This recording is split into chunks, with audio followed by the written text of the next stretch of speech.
And I'll share it on my side of the corner. I can share it on SWR. Okay, let's go with here. New podcast with Marakar live. I'll share it on the broadcast tower and the Russians, because surely they like to talk about Shockwave and nothing else with BP. All right, you ready? Yeah. All right, well then. Ladies and gentlemen, I have here with me Marakar, David, man of many names, man of the mods, and the new ladder guy on Revora, right? Where are you at right now at Revora? I mean, ladder's not really that hard to climb, but I am playing actively on Revora. At the moment, this month I'm 10, but last month I think I was 4, because I spammed tons of games. Great to hear. Great to hear. Well, aside from that, like I mentioned, Marakar here, in case anybody doesn't know or tuning in, he's actually a tester of many mods, including from Contra to Shockwave to Rise of the Reds. He gets a lot. He gets around. Yeah. Yep. So let's start with the simple one. What's Shockwave? Shockwave mod.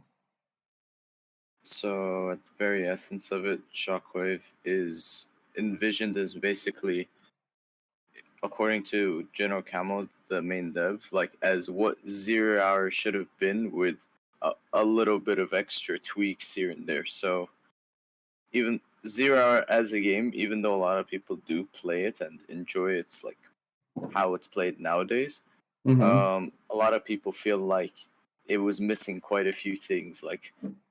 For example, Super Weapon has a very limited play style since they don't have tanks at all, and really their main units are Rock V's and later on Alpha Auroras as their main battle units. Well, the thing is, the main go on. The main idea behind Shockwave is that you basically add new units and basically customize factions to where they still play around their faction themes. So Super Weapon and Shockwave is basically this ultra utility faction. So you get a lot of things like drone tanks, like the robot tanks, and you don't have the regular Rock V that has the minigun. You get a Rock V that actually starts off with a mortar, and then you have to manually upgrade it to get an AA Vulcan instead of Tau missile. Yeah. One other thing I want to mention is 0 Hour itself has had 7 or 8 month development time. There was a lot of assets that were not used, lots of voice lines. These were generally purposed back. At the same time, the factions were completed. When I mean completed, a good example of this would be that Weapon General or Infantry did not have main battle tanks, nothing equivalent to a Crusader or Battlemaster. So for Infantry General, they added a light tank that was amphibious, which is actually one of those cool things that Shockwave does. It adds some factions get a few amphibious units, not all of them. And this unit also gave propaganda, which was the main thing of Shockwave. Massive unit, for infantry, massive units and good propaganda, horde, just to go on touching on those parts. Meanwhile, Weapon General was more on the droney part. And she got robot tanks, which are literally rather 2 robot tanks. One more thing I want to add, and it's that back in the day in Shockwave development and SWR, SWR was, I'm not going to say very new, but I'm going to say they had different policies and management, how they did things. And it was summarized to be everybody had an opinion from the mappers to the textures to the voice. Actually, there's no real voice actors back then, but everybody in the team had an opinion on everything. They were allowed to have one. And at the same time, if there was something cool, they're like, hey, dude, check this out. That's really cool. Let's add that. And they did it. The Lowsat Humvee right now is a canceled project from 2006 or something. Back in when Shockwave was being made, it was actually a cool thing. And it's still in the game right now. Okay, so it's kind of outdated on that part. So yeah. Oh, yeah. There's definitely a lot of units that were reused from dated plans. And they just kind of stuck around over the years as well. Lowsat is a good example of that. The sickness we saw in Rise of Res right now, the alpha, the alpha generals thing. It started Shockwave. Like Armored General is literally a reimagining of that. Oh yeah, Armor General is like basically USA played as China. Yeah, but Same as Salvage, and the special weapons is just super weapon on steroids. yeah. Okay, so Shockwave Zero Hour Plus, it has a complete faction, doesn't really remove any units. Like, no faction has a unit penalty. For example, like no faction lacks main battle tanks, or none of them lacks. Let's see, what could be a good example of this? Oh, Kassaz, for example, he has scuds for now. Like, for example, he has different. Artilleries. Yeah, like Yeah. everybody gets two types of artillery. Um, some are good, some are bad.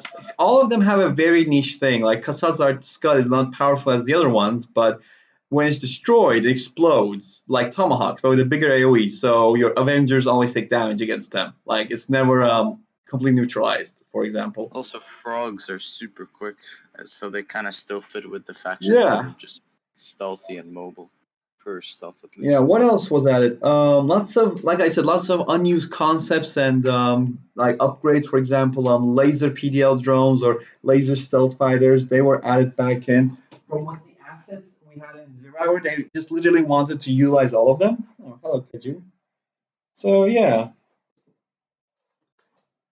Yeah, there are quite a lot of things that were added. One of the things that especially stuck out to me, I think, in terms of what was added to Shockwave was basically these platoons that infantry has, so you can basically train squads instead of individual infantry. mm-hmm. That was definitely like it's a very odd idea because they're basically angry mobs, like in essence. Mm-hmm. I think that's because people like I use it. I have a gaming laptop. I love this laptop, but like I always play this game, especially in Rise of Reds, or for infantry too. This counts. I use an external laptop. I mean, a mechanical keyboard, because if I'm gonna get red guards, a squad of them, I have to click on every barracks. Spam R 9 times and stuff. I think the goal of that was to make the macro easier because infantry is based around macro. Um, Yeah, but I and feel like huh, particularly for squads, it just makes it like kind of too easy. Like, wait. Okay, I forgot to add the chat bar. How do I do that? Okay, that's not good. I need to doesn't find the a way to. officer in yeah doesn't the officer in the platoon actually contribute towards horde bonus No, as well? no, It it's doesn't. it's literally oh, it doesn't contribute toward bonus. The ring isn't under him, so I can't be sure, but I know he does no damage. Yeah, I know that much. And I think it's an alpha thing at the same time. Okay, one second. Let me copy the chat room script from this OBS and see if I can paste it here. All right, yes, we can do it. But does it work? Nice. Um, Wait, let's see if it does work or not. One. Okay, yes, okay, we're good, we're good. Okay, so and we have a viewer here. We have Enigma, yes. What's Shockwave? Armor Generals Russia, yes. Salvage Generals also Russia, yeah. 1.3 is never coming. No, I disagree with that. I think we can get 1.3 at some point of time. Yeah, eventually. And he'll increase the cost of armor supply trucks by another 50 in this update. So let's. I think we talked about Shockwave enough. Anything else we could add to Shockwave to discussion of it? I mean, Like, one of the things just mm, to talk about in general is that like it's important to understand that when you're centralizing your whole mod around playing around specific faction themes, mhm. then there's gonna be conceptual conflicts at some point. Okay. So that's One. probably more for number two, though, right? Yeah, we're gonna get there. So one more thing I want to add in. All the generals, the new add generals armor, which is literally based around armored units and vehicles and everything. Special weapons, which is super weapons, but China, and then we have salvage, which is basically exaggerating salvage to an extent. All units, for example, start extra one level of salvage, and morale's can get up to 3 barrels because three is better than two apparently. So one thing I want to add is that before, back in the Shockwave days when it was developed in the modding community, was more about having the boss generals. Like Li Yang is a special weapons general, for example, in this. And they added the other two boss generals, like they added Muammar Deathstrike, and they added Ironside, but they didn't add the classic cameo for him, like the U.S. general, which you can see on my Yeah. Chris podcast. But they instead, or the thumbnail of this, or they added what was it called? They added that special general from Vietnam. What was his name? Basically General Bradley or something. I don't know. Like basically, Riser Yeah. as Bradley is the same guy, so you can kind of see like the similarities, or you can see how that's kind of like a faction, like how that started. Like in Riser as General Bradley is the same guy as Armor General in the cameo. So they kind of, I'm not gonna say copy it, but I guess they really like that general. He is a very decorated general, just so you know. He's just, I don't know, using the same guy seems a bit cheap to me. Like he's amazing. I'm not gonna lie, the guy's amazing, but using the same cameo to use the same guy. Okay, aside from that, one Shockwave also adds a few other generals challenges, and that's about it, right? There's a few of them. There's, for example, the unused, unfinished demo general challenge that they added, which I think is the completely piece of crap. I'm gonna be honest. Like, add 3 helicopters, get stealth detection, and clear demo traps until you're rank 6, F6, rank But 5. if you're GLA, it's such a hassle to play on that map. There's so many demo traps to work through. Like, it's genuinely, like, there's a difference between making a challenge, like, hard and And making just, it, like, yeah. annoyingly hard. Okay, so then let me move the topic of the next one from 0 hour to Shockwave. Okay, let me move it over here. And let me check my, where is it? What time are we at? And we're at 11:44. 1 second. What?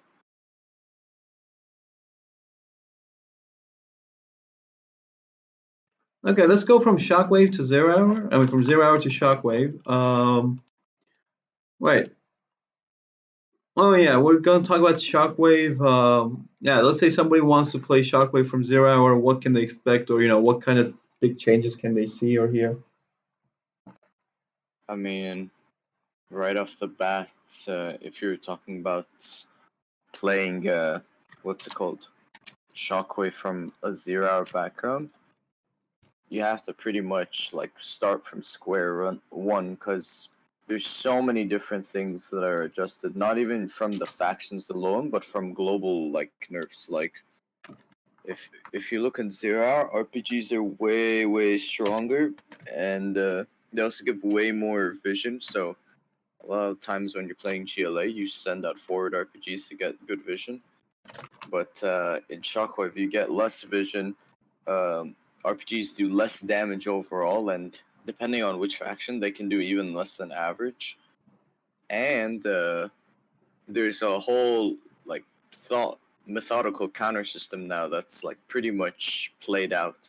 You can still play to some extent a 0 hour-ish playstyle. Like you can still work with rock phase. You can still work with like Quad tech RPG pushes, RPG, yeah. quad RPG, yeah. But there is like the other options. They're way stronger now. So, for example, for vanilla US specifically, if when you're playing against tank, what you usually go for is Crusaders to counter mass Gat tank spam. But the problem with those is that they're really slow, and the Gat tanks can usually ignore them if it's only one, or once you get ECMs, you can disable them. In Shockwave specifically, they made it to where vanilla US actually gets a hover drive mode that's an individual upgrade for each Crusader. So you can literally make it to where your Crusaders are near Humvee speed so they can actually keep up with your army, which is Yeah. really powerful actually. This is again something else from 0 Hour Legacy, though. The Alpha Generals Crusaders could actually have a hover drive, which is later on seen in Rise Reds too. You can connect these easily. Yeah, or what else could be done? Oh yeah, Salvage has actually one of the best air forces in the game. It's intentional or not, it's there. You can get gunships for transports. I mean, transport helicopters that get turned to gunships, and you get a bomber that's fragile, but you can use like an Aurora, but for units rather than buildings.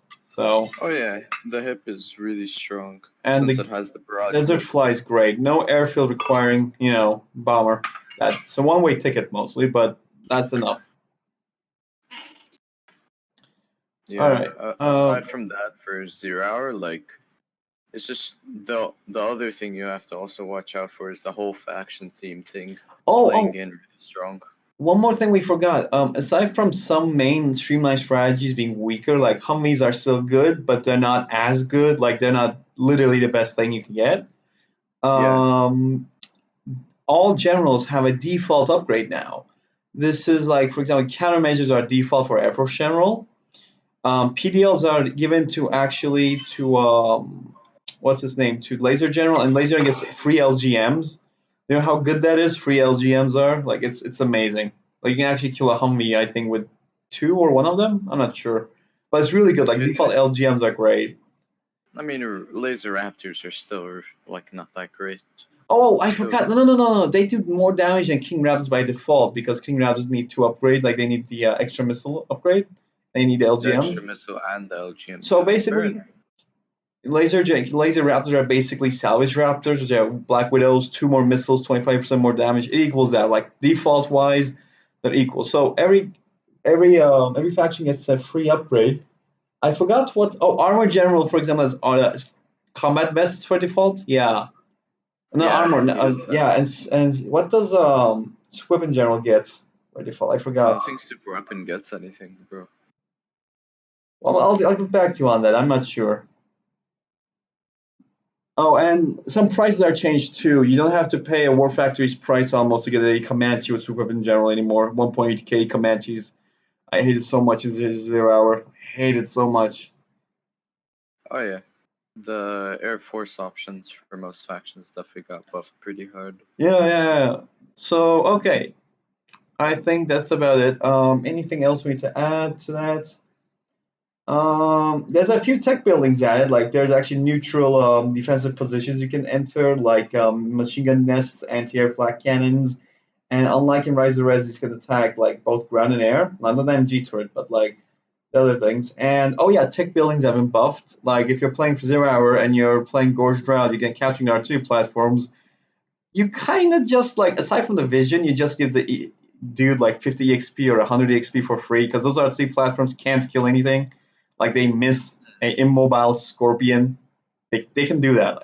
I actually had a time when he missed like 3 shots on an immobile worker, like the Oh R3 yeah, the platform. It was artillery platforms they do way more damage. It's actually threatening. yeah. And by the way, those tech buildings you can enter with like weapons in them cannot be garrisoned by workers. Just so we're clear. Um, yeah, that's about it, right? Yeah. Okay, let's switch on to the next subject. This is also a bit short, but okay. Let's say minute 17 at 12 to 17. 0 to 18. Let's make it 18. All right. All right, then let's move on to the next one. How was 1.1? So how much 1.1 did you play, buddy? I played a bit. I definitely did play a bit of 1.1. Definitely more than 1.2, honestly. I played much. Like I played. Actually, yeah, I've been in this community from one point. Like I played 0.95, which is like an ancient build we're not gonna talk about now. Like lots of changes with it. But wait a second. You go on. You go on. I'm gonna check something. Yeah. When I played Game Ranger for the first time, the first thing I played wasn't 0 hour, but it was Shockwave a bunch. And 1.1, when I played it, it was fun. I will admit to see all the diversity, but the main issue with it was that there were some very glaring balance issues from mainly from two different types of balance issues. There were conceptual balance issues and there were straight up stat balance issues. So a conceptual balance issue is basically when there's a certain concept of a unit or just a faction in general that is so strong that it just pretty much trumps any other faction just simply due to the fact that it's got massive power creep over other factions. Mm-hmm. Mm-hmm. And obviously, stat balance issues are just a matter of having imbalanced stats, whether it be too high damage, too tanky, mobility, that sort of thing. Okay, I'll say that we should be fair because 0.95, I'm not going to get into it too much, but it has its own problems, like the same problems back then too. Let's just say that they added one or two weights too much on one side of the scale, and 1.1 still suffered from balancing issues from that. Like conceptual ones, all you say like you're right, but at the stats wise ones, like Toxin was amazing in 0.95, and Tank was amazing, and they got nerfed. Toxin got destroyed. So yeah, 1.1 had issues. Let's start with my favorite one, the quad tank. Oh boy. Oh yeah. So Uh is it a yeah. quad? Then you're gonna be like, okay, it's a quad. Let's say a Crusader. But then you'll be like, is okay. If it's a tank, if it's a tank, then let me send the Raptor. No. If it's a quad, let me send the tank. No. Like this unit as 1.1 was basically the best unit in the game. Like if you could spam one unit, it would be this. Just Yeah, it this. literally was a spam unit. Dumbest concept in my opinion. This is sort of one of those conceptual issues Yeah, well, I had problems with. it was another When you alpha give thing. something that I can yeah, show when you the I give can show the something art that's for it if you want. Let me see if I can find the art of this. Wait, let's see if I can find. Wait. yeah, but basically when you give Hmm. a unit too many utility options and too many strengths, it just kind of pushes it over the edge. So the quad tank, obviously, it still does the same old quad damage type, which is pretty good when against tanks when masked up. But the thing is, when you give it extra HP, it makes it extremely difficult for a tank to kill. So it reduces the number of quads you actually need effectively to beat a tank in a long battle, and it makes it to where it's even harder for its counters to fight back. Because usually, when you send quads towards RPGs in Zero Hour, for example, you can still deal a lot of damage to the quads and probably take down a lot of quads with it. Like think of a attack outpost from infantry versus 3 stealth quads. If that attack outpost evacs with like 6 tank hunters, you can probably kill 2, maybe even 3, all 3 quads in that engagement, Yeah. given whether the quads micro onto the attack outpost or not. But with Meanwhile, quad tank, you just steamroll. yeah, and then there's the problem of like how I told you guys before that every faction was complete. Now Air Force General has the lightest tank in the game. It's called the Sheridan. It's a Vietnam era tank, but they just added because it's cool. This tank later on gets a ability. It's not like a Scorpion tank's ability, like not like Scorpion rock missile, but more about like a click and target ability, which basically allows it to scale better. You click a target, long range missile hits the target, it's anti tank. If you don't use that and just use Sheridans against quad tanks, the quad tanks will win. Like Oh let's yeah, just Sheridans literally lose 1-on-1 to quads. yeah, Same with robot tanks. yeah, that's true. That's true. Robot tanks get default heal, so I guess that's kinda good enough. But I mean, it's drone repair. What are you gonna do exactly? The robot tank does jack shit damage pretty much. yeah, yeah.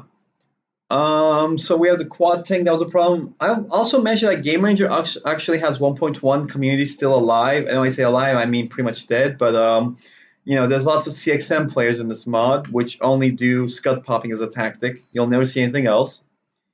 What And else turtling. They was just love really rough? CXN and 50k games. This community Oh 1.1 yeah, decayed. Shatterer was super broken in patch 1. I mean Yeah, 1.1. it was. But nobody Uh, really used it that much. it was broken, but people didn't use it because the people that usually play 1.1 Game Ranger aren't that amazing. I'll be honest. The only No, no, people no. who I really saw were good were when that one Shockwave tournament was around like a couple years ago, and a Oh bunch of Zero yeah. Hour players played in it because there was, I think, like a money prize pool to it. No, the Dominator was leading it, and there was like not that I don't remember, but I remember that Spekovic broke. Who was it? No, it was a handsome guy. What was his name? The one with the Boyka? glasses. Who? Boyka? No, no, no. It was a Russian guy. Russian guy. It was. I'll remember it. Give me Uh, a second. He had like glasses. He was. Angel? No, no. Angel. Oh God, we got to talk about Angel later. We got to talk about him. Yeah, Um, sure. Dustin Rhodes. Dustin Rhodes. Yeah, yeah. I was against him. Oh yeah, I I'm haven't seen actually him in ages. I'm angry at him because each time I'm entering a tournament, I always get matched up with him. And I watch like my game, he beat me fair and square. Okay, I'm not salty about that. I'm salty that the next guy he faced and lost against was such a like I could have beaten that guy. Like if the Like a matchup was noob. different, yeah, if that matchup was different, I would have gone higher in the ladder. In the Probably lost because some bullshit like God-fired rounds with Bradley. we're gonna get there. We're gonna get there. So 1.1 has had that. And yeah, Shockwave 1.1 was famous. It was on Game Ranger, where the Game Ranger was a big thing back then. Revora wasn't around.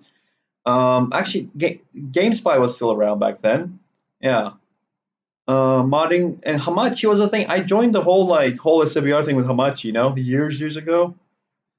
Oh God. yeah, I heard they used Hamachi servers before SWR not Yeah, came. me and Ilya were best buds back then. We're still good buds, but back then you couldn't separate us.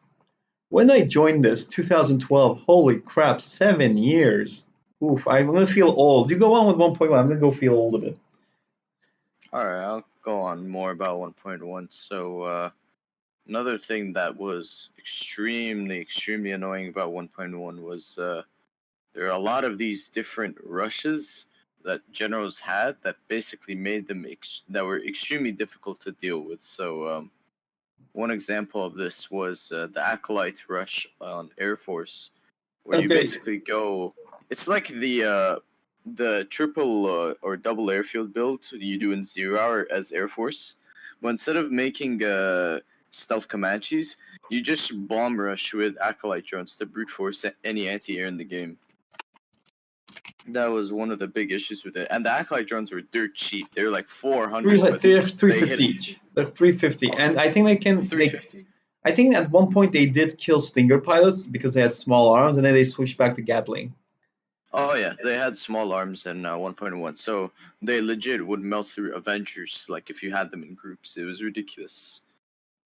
Which image is this? Okay, let's Like just. if they're able to melt Avengers, that's kind of insane. Not even King Comanches could do that, like that easily. Yeah, yeah. You could always kite with them with Avengers and stuff, but yeah, they were a good rush, and Also, the best part about Acolyte drones, I didn't even mention, their Mach 1 speed is insanely good for a rush unit because it's fast enough to deny oils, it's fast enough to harass the supplies, and it's fast enough to kite any anti-air. Most air units would kill for that sort of mobility. And even though they're not that tanky, if you mhm. have enough power to just straight up brute force through a bunch of these like anti-air units, so like the quads, like let's just say regular Spark quads that Demo has, you just pretty much win the game off of like brute force, which is kind of stupid because you don't even need upgrades. You just do them off the spot. All right. Let's see what else we. Oh yeah, we had the best thing ever. So, Marakar, do you think it's unfair that the U.S. gets this free spy drone for 1 GP, and in Shockwave this thing can move as well, it's a mobile Oh, drone. I never understood that honestly. Okay, so that's a problem, right? You know what would be really cool? Let's add $100 mobile amphibious unit. That's very light, but it's a That's in Chinese scout. 1.2 though. No, no, no, Oh, no, no, no. oh Wait, I'm yeah, not it's done. Bullfrog. I forgot. Yes, and it's Yeah. from $100. It's very cheap. And you know what it can do? It can capture buildings. So you literally had the strategy, and I still do it. It's a cheat strategy. It's an asshole strategy, and you can't counter it with most faction. Like you can only counter like two games out of 10, maybe. Basically, you go for free. You start with racks, then power plant, get capture building, throw four of these out, and let's say you're playing on Desert Fury, I think, or what was that map with two refineries? Two O's in the uh, middle. Dust Devil. Dust Devil, yeah. Just throw like four of these in Dust Devil, and you got a $4,000 boost that your guy can actually counter maybe two of them. Oh yeah, it's Yeah, such bullshit against GLA as well because you can force caps on his unsafe supply and they were if he armored doesn't have enough expensive armor. that even if you started to capture and got shot at the same time by, let's say, one of the toughest infantry, like the hard hitting infantry, like Armor General Rangers, you would still, couldn't get killed in time. Like even if you had garrison bonus, you were in a garrison and armor general, ranger, which is like one of the strongest range in the game, you still can do it. Only like Yeah, I toxin rebel remember. could kill it, demo rebel could kill it. Um, what else? Oh, demo rebel could kill because they have TNT charge that tank hunters have. But yeah, Yeah, it's TNT, but you can use it to death your own workers. That's the issue. yeah. So I think that's one of those strategies we had. That was bullshit. I even remember like an old replay, the General Gents cast. It was between Wilson and Uber Micro. Uber Micro legit just had a bullfrog like capture a GLA barracks because what's it called? He had a bullfrog on an unsafe supply and on the barracks, and he wanted to save the supply from Wilson's perspective, but he can't defend all fronts against a capture. Oh yeah, Plus, he got Uber oils too. Micro. I It's remember so him. dumb. He talked shit and I kicked his ass 5-0, and then we had a whole drama thing. So let's just move on from Micro. But I get Yeah. your point. Let's see. What else can we talk about? Oh, there was the armor general problem, which is I am God. You are all peasants. We had like basically a Humvee with no fire ports that was Oh yeah. armored, and it was an 850 unit instead of 700 Humvee, and it did good damage against anything. It was Yeah, this faster is than a the quad. example of a conceptual imbalance. When you have a ground unit that counters literally anything with one drone, and Oh no, not it's the drone, not the drone. Like you could go with like a 4 javelin build against the USA, and he had nothing to do against that. you don't Like, even need javelins. yeah, You you pay don't. 50 extra for the Hellfire drone, and you just deal damage on the move. It's so dumb. The thing Like is, yeah, there's Bradley spam was nothing stupid. comparable to that. Even health. Sorry for the voice crack. Even Hellfire drones in what's it called? 0 hour. The thing with those is that they're good at dealing building damage, but Humvees are still super fragile, so you can kill them really easily. Especially since Hellfire drones would take up the money that you normally have for missile defenders. In Bradley's case, though, you remove that weakness completely. You don't have to worry about getting gone on because you're a tanky meat shield Oh, called the Bradley. one thing I should also mention, aside from having 5 Fire Force and tow missiles, all drones in Shockwave you can purchase, Battle Drone, Hellfire Drone, and Spy Drone are all invulnerable. Unless a parent vehicle dies, they cannot be targeted at all, which Yeah, and is strange. Like, I get the point. I think the point not was, strange, just straight up dumb. Like it literally makes no sense why that's the case. I know, like I know some of the reasoning behind it, which is the whole if you have anti-air vehicles against Humvees, they'll focus the drones and if if you you're attack not move, they'll micro. kill the drones too. But there's tech to play around it. There's plenty of tech to play around it. Whenever you're in close range with the Humvee, you just attack it anyways because if you put it on guard mode, it'll default to the drones. Yeah, but I think it's more like macro. Like he wants just attack move. The developers want attack move against Humvees there instead of just targeting each one. Micro is hard. Like that Um, doesn't make sense. You're literally making it easier for the Humvees. You're saying you want to make a Unforeseen micro unit into a consequences. macro unit. Like it Yeah. makes no No, it's sense a at Humvees. all. Like if you're using Gatlings, you're gonna just send it against the Humvees. And if he just attack moves, then he's gonna attack the drones first. All Yeah, right. it's just kind of one of those weird conceptual issues where it's like Yeah. you have good intention, but like you don't have enough knowledge of like regular 0 hour to like understand the precautions of Okay. We'll get. such a change. I'll say 1.1 just had like too many voices because modern AWR we have like a think tank, a developer section, and then everything else from like voice actors to in Shockwave it wasn't like that. Like everybody in the team had an opinion on Shockwave, but right now it's not like that. Only like a select few people can talk like the balance and design issues with the developer, or like Hunter, for example. But back Yes. then, yeah, I think we actually had Lucas, not Lucas, Comrade. Comrade was actually was reactive back then too.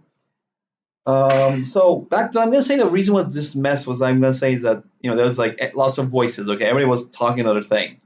I think I'm gonna Yeah, when blame you it on have that. unfiltered like voices coming towards the devs without having proper like ideas of who knows what they're talking about, it can kind of become a mess. Like this is just kind of off on a tangent. I'm not gonna name the person in particular, but you know who I'm talking about. When we were in a tester call during Rise the Red's 1.87 development before it went into public beta, that we were basically testing out Comanches, and this is the update right before stealth Comanches were going to get introduced. Hmm. And there Yeah. was this, I'm not even going to sugarcoat it, there was this idiot that literally does not play like Rise the Reds at all. He plays like once in a blue moon, and even during Shockwave testing, he's pretty much a PvE player. He just plays PvP just because he wants to play multiplayer. And this idiot, even though I posted 30 games of worth of replays of both 1v1s and 2v2s in the main tester chat, showing why Comanches are broken, the first thing this idiot says is, they're not broken. I ask him why, and he's like, I disagree with you. What type of fucking excuse is that? How can you just say that? Okay, one thing I should At confess least, here. I should confess. I was on the side that Comanches weren't OP. Now I'm gonna admit one okay. thing. Now the thing is, your side at least from your perspective, you had a justification. You said they were too costly. Yeah, You had some reason. 1.7K at What? one. Yeah. Like it makes sense. Like from a dead brain micro perspective, Comanches are really weak. From a ultra micro perspective, Comanches are debatably one of the best Okay. tier 1 units in the entire game. So here's the thing: the difference between you and me. For me, I saw it as like once you get tier 1, like you see Russia getting a Hellion, you see China getting a MiG. Immediately you see Air Force. Now, the moment you see that point, if you get a Comanche, that's gonna be just simple MiG food, all right? Or from my perspective, it was like if you had a tier 0 airfield, or if you have if the enemy knows you're tier 1 at that point, you're gonna have an airfield, so he's gonna expect that. Okay, like you're always gonna get anti against USA. So I didn't see it like effective. And back then, was a TMD a thing? I can't recall. Was a TMD a thing back then? Yeah, it was, I think. Okay, so yeah, basically you showed in late game that Comanches were just like these free damage dealers that you could just destroy everything with. And your point, it was right. Like late game, that is true. But from my perspective, it's more like early to mid game perspective in that case. So yeah, let's go back to Shockwave. Yeah, Sorry. back to Shockwave. This guy, he also gave quote unquote balanced perspectives on Shockwave, and Wait, are we at he 1.1 or 1.2 though? Wait, did we switch to this 1.2? is oh yeah, fair enough. This isn't talking about 1.2 Let's development. should we let's finish 1.1. I think okay. Fuck, I forgot. Okay, so 1.1 Yeah. introduced some mistakes, such as the GLA balloon, a flying slow piece of shit with 2 RPGs for 800 that requires a $800 or $1,000 building. It's just that. Like, if you're playing as tank general and the guy built dragon tanks instead of Gatling tanks, you gotta have One gun balloon. tank can kill like an infinite number of Yeah, balloons if you the could guy see. has a tiny bit of micro. Yeah, like It's quite the impressive. GLA balloon was. I It's don't a joke know. unit. What It's were just they a joke thinking unit. about? Like, I maybe use it once, or I don't know. What else can you do if you're playing against? Literally, the only thing I can see it used for at the very top of my head is if you're against some sort of helipads Air Force start, where you Yeah. somehow try to cuck a general's Uh, King Comanche spam with uh, balloons. That is literally the only thing I can think of. and the Aside rally from that, points didn't work on this building back then, and I don't think they still do. There's no real like. I think back then the technology wasn't there, but now it is, and it's still there. Like the same thing is still there. So one more thing I gotta complain about 1.2, but yeah, and what else do we have? RPD Rebels, which is basically pay money to make a worse rebel, slower, no HP changes, a weapon that deals as far as faster but deals Gatling so small arms. So it's basically pay as much as a rebel to get less of a rebel. That was that upgrade. oh Toxic yeah, that was a General dumb upgrade. was changed where they literally slapped on Tox on anything, and Oh, you know what we haven't even talked about yet? We didn't even Toxin talk about stealth technicals. bikes. Okay, I want to ask about that. Okay, we'll get to it. There's toxin technicals which can't clear garrisons. I know you have rebels for toxin that now can't clear garrisons. Instead, there's a $1,000. I'm gonna just repeat that $1,000 upgrade by default at the barracks that allows your rebels to clear garrisons with a grenade. It's not even a fire mode. It's a manual Flashbang is ability. literally quicker. And at the Flashbang is same literally time, quicker and you get terrorists that can get the nerve gas ability, which is basically an AoE neutral. tank. Yeah, it's like a neutron mine, but the AoE is pathetic, and that's just basically the idea is cool, but never works in practice, kind of thing. There's 2v2s, it's a different story though, because you can do we'll get. some bullshit. So yeah, that's the thing with Toxin General. Now he has the quads that have the best alpha damage, which is basically the first hit has the highest damage. Like it has a burst of 3 shots, and it just reloads. Meanwhile, other quads fire continuously. So if you play a team game, your ally is a USA. You can actually steal his dozer. You can actually nerve gas his dozer, steal it, get SND, and you have practically an amazing quad. Like Also, you can do the that. power is Yeah, big power's factor. good too. Yeah. Okay, so where were we? So stealth bikes. So yeah, stealth general had default bikes with rebels in them, not RPGs. Oh no, that's it. No, pardon. It That's was the always rebels. Sorry, my bad. yeah. But yeah, default stealth rebel bikes. They were 350 or something, right? Or 450? They were 400 actually, I think, Huh. something like that. So there's something weird about that 1.1. So they outrange defenses, huh? And they deal, I think, small arms, right? Yeah, they deal small arms. So they're basically They literally melt everything. Yeah, they melt. It's fun to see tunnels get killed and they can't even shoot the thing. It's such a weird thing. How did this get Fun. passed through? Back then, I was in the tester back then. Okay, I was playing Shockwave 1.1. I started I switched from 0 hour to Shockwave.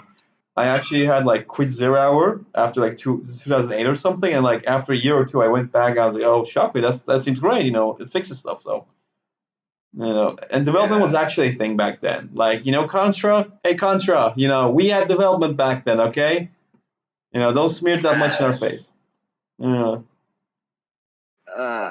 Stealth But bikes. yeah, Okay, what else did we have? Armor General was just good at everything. What? Yeah, default shatters I mentioned earlier were kind of ridiculous.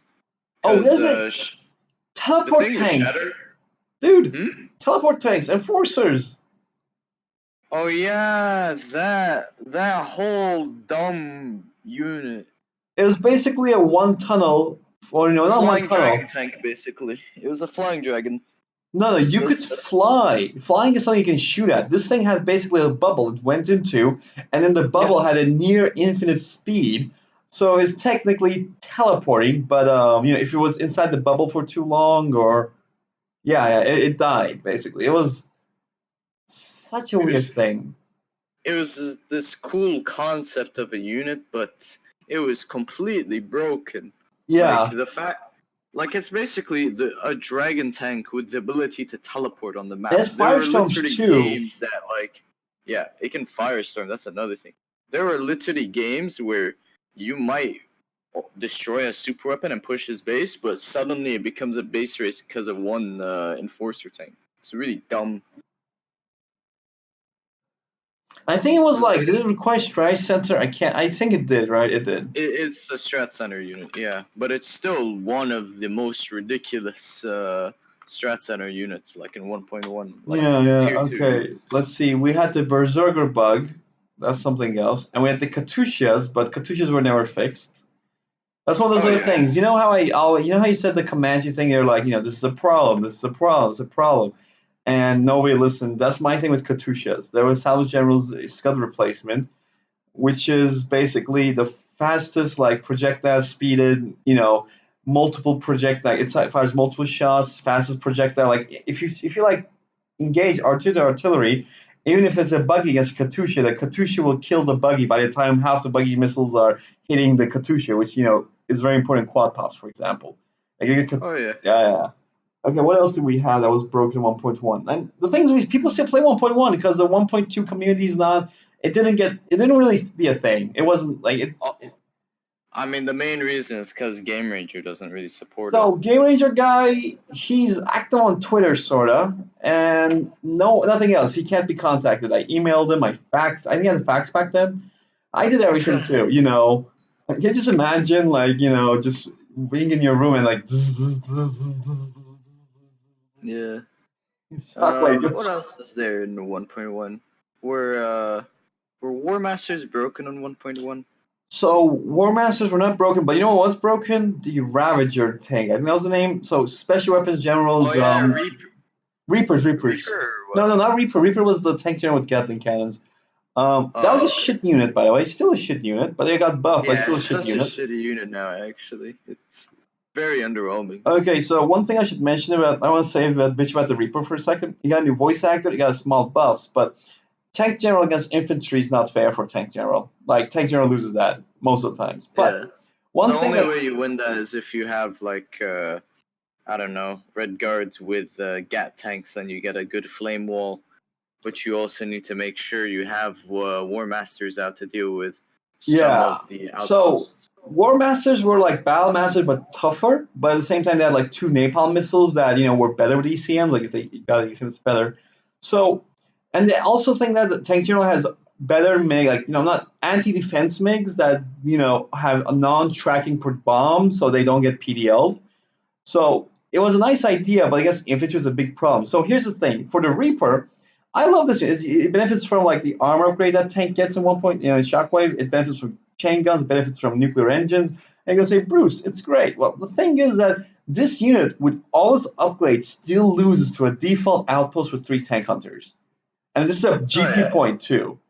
And It's super fragile, surprisingly. It's deceivingly fragile. like if they could just do that one thing, okay, just beat a default listening outpost, it would be good. Okay, like that's one of those things I hated. Okay, so we're back to the Ravager tank. I think I'm gonna call it Ravager. I'm not gonna check the name right now, but basically it's a It is Battlemaster. yeah. The Battlemaster, but here's the thing. Yeah, it doesn't have horde bonus. Yeah, Liang or Special Weapons General did not benefit from horde bonus and did not have propaganda. It repaired itself in different ways. But this tank was pretty good by default, 800, decent cost. Okay, what made it great was as an armor upgrade that gave it 25% extra armor. It was expensive, but there was a $1,000 upgrade at the propaganda center or the research center, as Liang had, which allowed to have a single target, like the Sheridan upgrade I mentioned a few minutes back, where Yeah, it's basically a better but Sheridan. yeah, because a longer range and it was a shell. Okay, and you're gonna say this is gonna require micro. Well, if you do like get 3 Ravagers and just control group them in a 10 to 10 engagement, you got a 2.5 kills upfront the advantage here. Okay, Yeah. and that just destroyed everything. Just free damage instantly and click is not a good unit. It's a tank unit too. Think of it like instant Laslock, basically. Nah, not last. Like it doesn't have like fire mode, but yeah. What else? What else we have? We had yeah, nobody ever talked about Liang until like 1.2 development. In 1.1, and even in 1. It's still probably 1.2, but not as bad. But you couldn't really beat a Burantino holding Liang. And Burantinos are basically a Inferno cannon with little missiles that like fires like 15 of them or something. And they can Yeah, benefit from ginormous Inferno Cannon. yeah. Ridiculous damage. It was an And army killer. And at the same time, it benefits from white napalm, which is an upgrade from black napalm. Like default, the units from Liang had black napalm, and they got upgraded to white, which gave it more damage. Default Black Napalm in itself is insane. And her jets had You default can afterburners 1v1 too. you can 1v1 most GLA tanks with the Dragon tank from Could Special you? Weapons. Oh, I Yeah, remember you can that. 1v1 Cobra, you can 1v1 Oh yeah, Vanilla Scorpion, Corp. and you can 1v1, I think, the Demo Scorp. No, Demo Scorpion doesn't die. No. That one doesn't. Oh, Okay, so Cobra is the stealth probably general Thompson one, Scorp. but that's Probably more of not a Thompson. Scorpion. It's a Scorpion counterpart, but it's basically an armored car, and the default Scorpion. I have to check up on that one. So Liang also had like default afterburners, which made her mix 25% faster by default. So her air force was good. Like you could go for like default mix by default and just destroy USA with that. She had that advantage. But what made her really insane was just she has so many default. options to go Oh for. wait, she had default chain guns too. She got targeting beetle She has computers. 3 defaults. No other faction actually has that. Holy fuck! How did this? I just Super realized that. bloated. Yeah, she's super bloated, man. Oh my god! And I still get and meanwhile I'm here asking for like something for VUSA as a new upgrade, and they're like we even if we had the upgrades, like I know they do have upgrade slots, but anyways, like Liang basically had a third artillery, like a default artillery was a grinder, which is basically a tier 0 default artillery. It's pretty bad. It's anti-infantry mode or anti-quads.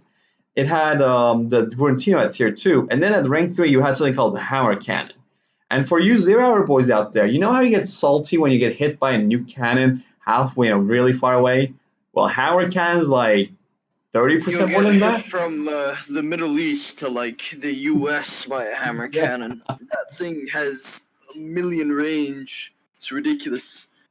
It will And literally fire out of fog and not reveal itself, and I it will think kill it you does, but at yeah, a and knuckle. it had seismic weapons, and Liang had seismic weapons, and the weapon concept, seismic weapons was strange because I don't think the 1.1 seismic weapons work. I don't know what it does. Okay, I never used that mode The properly. seismic shell is bugged, I'm pretty sure. I don't think Ah, it actually works at yeah, all.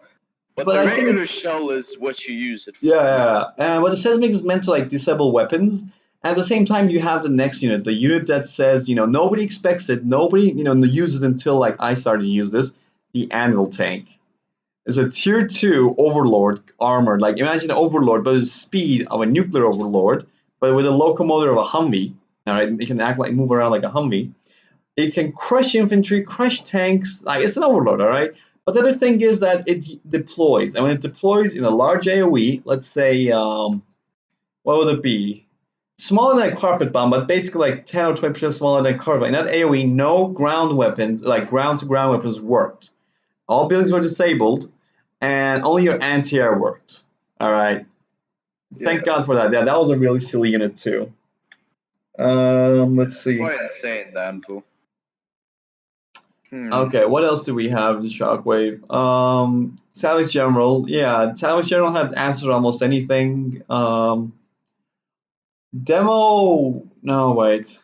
Demo Marauders? I mean, they say it was a problem. I never saw it as that. I could see like how it's It kills strong. infantry and it kills like tanks, battle masters. It's ridiculously good. I don't know. Maybe it's because of me. I didn't play in CXN. Like I always saw like if it kills infantry and tanks, I could just like put a tank guard on the left, like tank on the left, right, and send a tank in the middle. Like spread them out a bit. I could still do it, but I don't know. I never saw a problem in them, but maybe they And were. it's like a barrage of 8 rockets, so you can legit kill both tank hunters and you can kite to the battle master since you still have marauder speed. That's Okay, the thing. let's talk about bad units. USA Little Bird, same as Riser as Little Bird basically, but can Even attack. worse. Yeah, but they could attack air and it has fire ports for 2 units. $800 from an airfield. Airfield has double the build time as a USA for any faction. That's 36 instead of 15. So unless you have reliable units, and none of the USA airfield units are reliable, like the Raptors are good, but nothing by default. Commanders are good, nothing by default. Little Birds are little birds are little birds. Nothing by default. So there's a Little problem birds with are that. just terrible. Okay, so little birds were bad. Let's take one other bad thing: toxin scorpions. It's still bad in 1.2, but it's the problem with that scorpion was I had 2 transport slots. It was an APC or something, and it just didn't do its job. Like other scorpions seemed like they were bad. Like I remember at some point, Cal just showed me the stats, and the stats were almost identical to the scorpion, but it was just so bad. And I just realized what the problem was later on. Do you know what the problem with the scorpion was? What was it? So basically, the Scorpion tank has a Scorpion, the missile, on its turret. It's how in the middle of the Scorpion. The Tarantula, this Toxin Oh, it's in Scorpion, the back. yes, in the Yeah. back. So you're gonna say what's the problem with that, Bruce? Basically, the time to It takes kill, longer. yes, and that changes so much. And I remember Yeah. asking, I'm gonna go to 1.2 for this, but 1.2, I remember asking, please, just increase the missile speed of this. Just this tiny thing, it will change so much. But I will deny all that. Okay, And let's see, what Yeah, else? actually, I want to touch on the Toxin Scorp again. Mm, Even though it's theoretically really good that you can, instead of having quad RPG, you can have Scorp RPG because you have Toxin Shells by default yeah, and Anthrax RPGs are a Beta. lot weaker, so you can actually survive with your tanks. The thing about Toxin RPGs is that they deal no damage whatsoever. They're actually terrible. Like they do no damage until you get AP rockets. They So just suck. in 0 hour, toxin RPs are the best, and that's because they benefit from both AP ammo and AP rockets, and from Anthrax Gamma. They get 66% extra damage from default Yeah, and they RPG. also get tracking rockets. That's another thing. That's not a thing apparently. I asked Huntfield, but it's not a thing. But we'll see. So I think it's one of those things that was a knee-jerk reaction from anybody who played 0 hour. It was like, oh my god, we must nerf Toxin. We're gonna get to like other things they did, like Toxin, what's the name? Toxin Terrorist did SA manage as demo terrorist in 0 hour, and that was changed. They just deal like Toxin puddles now, and they deal like the same Now, as normal one. now it's legit. You need 5 terrorists as toxin to kill Yeah, a war factory, and and even then, it yeah. sometimes doesn't work actually because they deal pitiful amounts of And damage. at the same time, they used to have like a $400, 350 or 400 and 0 out of a demo trap with this hidden feature where the explosion was 50% faster or something. Like they actually explode much faster than other demo traps. Oh, I never Um, knew that. yeah, it's the thing. Now they just have a puddle. So yeah, that was the problem. Okay, so another one is something that Ilya found because this is our math man, and back then he loved the math. Like, this is back when Ilya was arguing with engineers and financial analysts with literally pie charts and like he had like threads where he debated with people who their mates were math over, like like as economists, engineers with. I was just watching. I was like scared of what they were like. It's so confusing. But he basically found out that um, hypersonic auroras, which are the auroras for Air Force General, were $2,000. They were just. I think that's it. I think that's the difference they had between normal auroras. They're just black, and maybe they were faster, but I I think don't they really. were white, weren't they? No, no, no. Alphas were Oh, white, alpha. but the hypersonic ones were black. No, wait. Am I confusing It's this? reverse. It's reverse, I think.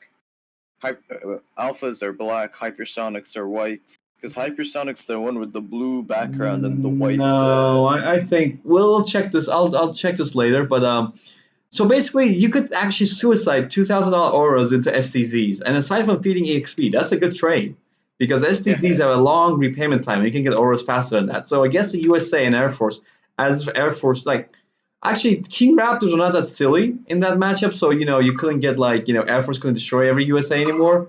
Like VUSA was not a suicide pact against Raptors. You But can still do the strategy of Firebase Airfield, though. You can yeah, still do it. you could, but like they lack 2 missiles by default. They don't have PDL. That's the Oh, only one issue. more thing. Yeah, they had default countermeasures, which are like they're good, but Not as not good as PDLs. default PDL. Yeah, Yeah. yeah. And by the way, default PDL got given to laser. Not default, but like upgraded laser. It gave us countermeasure armor too, but it was that replacement of it. They didn't do as much. Like that was like the PDL was nerfed like 3 times or something. Like it's a third of what 0 PDL was. So that was the thing. Like you couldn't like 0 PDL is basically you can out PDL like 4 buggy, like no 6 buggies with like 3 Chinooks. You can Meanwhile, block a whole tech RPG with 2 Chinooks against your Humvee army, yeah, for and example. this one you couldn't do that. Like you need like 3 Chinooks for that or something. Mm. All right. So, and what else do we have? Okay, now we have the controversial thing. So, you know how USA has safe secondary eco, it's a building. GLA has, default, holds, and it was, you count it. Oh, no. And then we Yeah. have this unit called the Hackman. So, the Hackman is a 1.6K unit at tier 2 that you can need an internet center to access to build. The thing with this unit is that it comes with 2 hackers by default. All right. Now all factions also get hackers. So you put 2 hackers. There's 2 inside. There's 4 hackers inside. So that's like what, a 2.5k investment, a 3k investment or something, and it's an invisible one. It's stealthed by default. We're I not don't know moving. why it even has stealth. Okay, That's the and thing. let's continue with the bonus round. It gives an internet center bonus. And I Oh, hate this. Like, it's since Rise of Reds 2, it used to be invisible listening outposts. They used to be the same thing as Hackmans. Basically, there were two, though. They didn't have anything by default. But now there's still, like, I don't like the idea of a vehicle that makes hackers, like, not exposed to small arms. I just don't like that. I want to have paradrops and rebel ambushes be relevant. Like, I just want there's a stream. reason why infantry is considered one of the strongest zero-hour factions. Yeah, And it's yeah. purely because of the fact that they have insane early game, insane mid game, and if it ever goes late game, God you help you. never beat infantry in a late game. You Yeah. can't beat infantry in a late game And purely because of stealth hackers alone. so infantry had different ones. Now, from 1.1 to 1.2, they got changed. Okay, but infantry had 6 hackmans, so you could get two more hackers inside. You got 6 hackers in one of them, which is still more cost efficient. Now, in 1.2, this was given to tank general, but God help tank general if he needs 6 hackers somewhere. You know, God help him. You know. If he's at the point where he's building hackers, he may as well surrender. He's not gonna win the game. Yeah, exactly. He Or literally doesn't have an artillery unit. just even His invest in artillery's nukes. ECM. Yeah. Ugh. Okay, so But yeah, the whole thing about just invisible eco, oh, I would have armor. so much rather if it was just kept an infantry perk and no, made global with all Chinas. If the Honestly, van wasn't invisible, I'd be happy. there's stealth hackers, and you're still adding stealth. You know, stealthing your stealth, buddy. You know, you're so stealthed. It's so hard to break through, yeah. And Because you have to get Ilya loved it back then. We played also Shockwave back then, and basically I had a joke where Ilya, Lone Eagle's Land Airfield. Basically, he got like, he calls Infantry General the money general, the hacker general, because he scaled late game so hard. And you guys should know Ilya Knyaz. He's very good late game. He basically turned the whole map into an airfield. Like, you could throw any GP you want. You could throw like a carpet bomb, and if it got a full hit and killed 4 or 5 airfields, he wouldn't care. Like, the eco was silly. Okay, what else do we have? Let's see. Everybody said the laser stealth fighter for laser was OP, but I never saw it personally.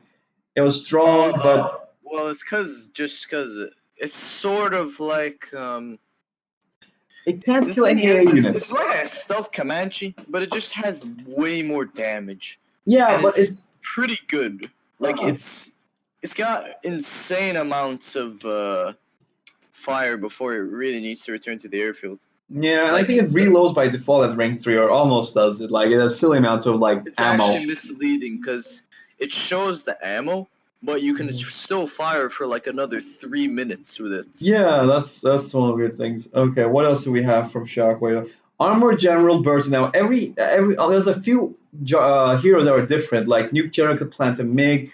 Infantry General already had a Black Load, Super Lotus. Plant a MiG. What? No. Nuke General could plant a nuke bomb at a target, which was not Yeah. that strong, but something. Infantry General. It's cool. Oh, and they also all the China's got an ability called what was it called? System Hack, which called a rank 1 offensive GP to a target. That was such a good. That's actually such a good upgrade to get, by the way. For Lotus, yeah, like you can call a single A10 a Salvage General bomber. I don't remember what the names of those bombs were, but it was like a phosphor strike, Yeah. or it's not Desert Fly. No, it's a phosphorus bomb, or you could get like a bomber, and the bomber actually benefits from black napalm too. By the way, you can do that.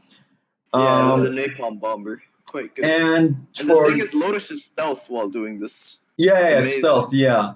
But not by playing a bomb. So the other thing is that the USAs, they got something interesting. They got laser and default to USA. Oh wait, laser got laser Burton 2, which did like basically laser generals, rangers, and Burtons did like burst damage. Like instead of attacking like constantly, it's burst. Yeah. They got grenade launchers, which are good, but not as good as the other two. It's basically the Rise Res grenade launcher, basically. But yeah. The Air Force General got a beacon that he threw, and an invulnerable airstrike came down and rained from the heavens, and it could kill any turrets in the game. It's legit the laser UAV strike GP.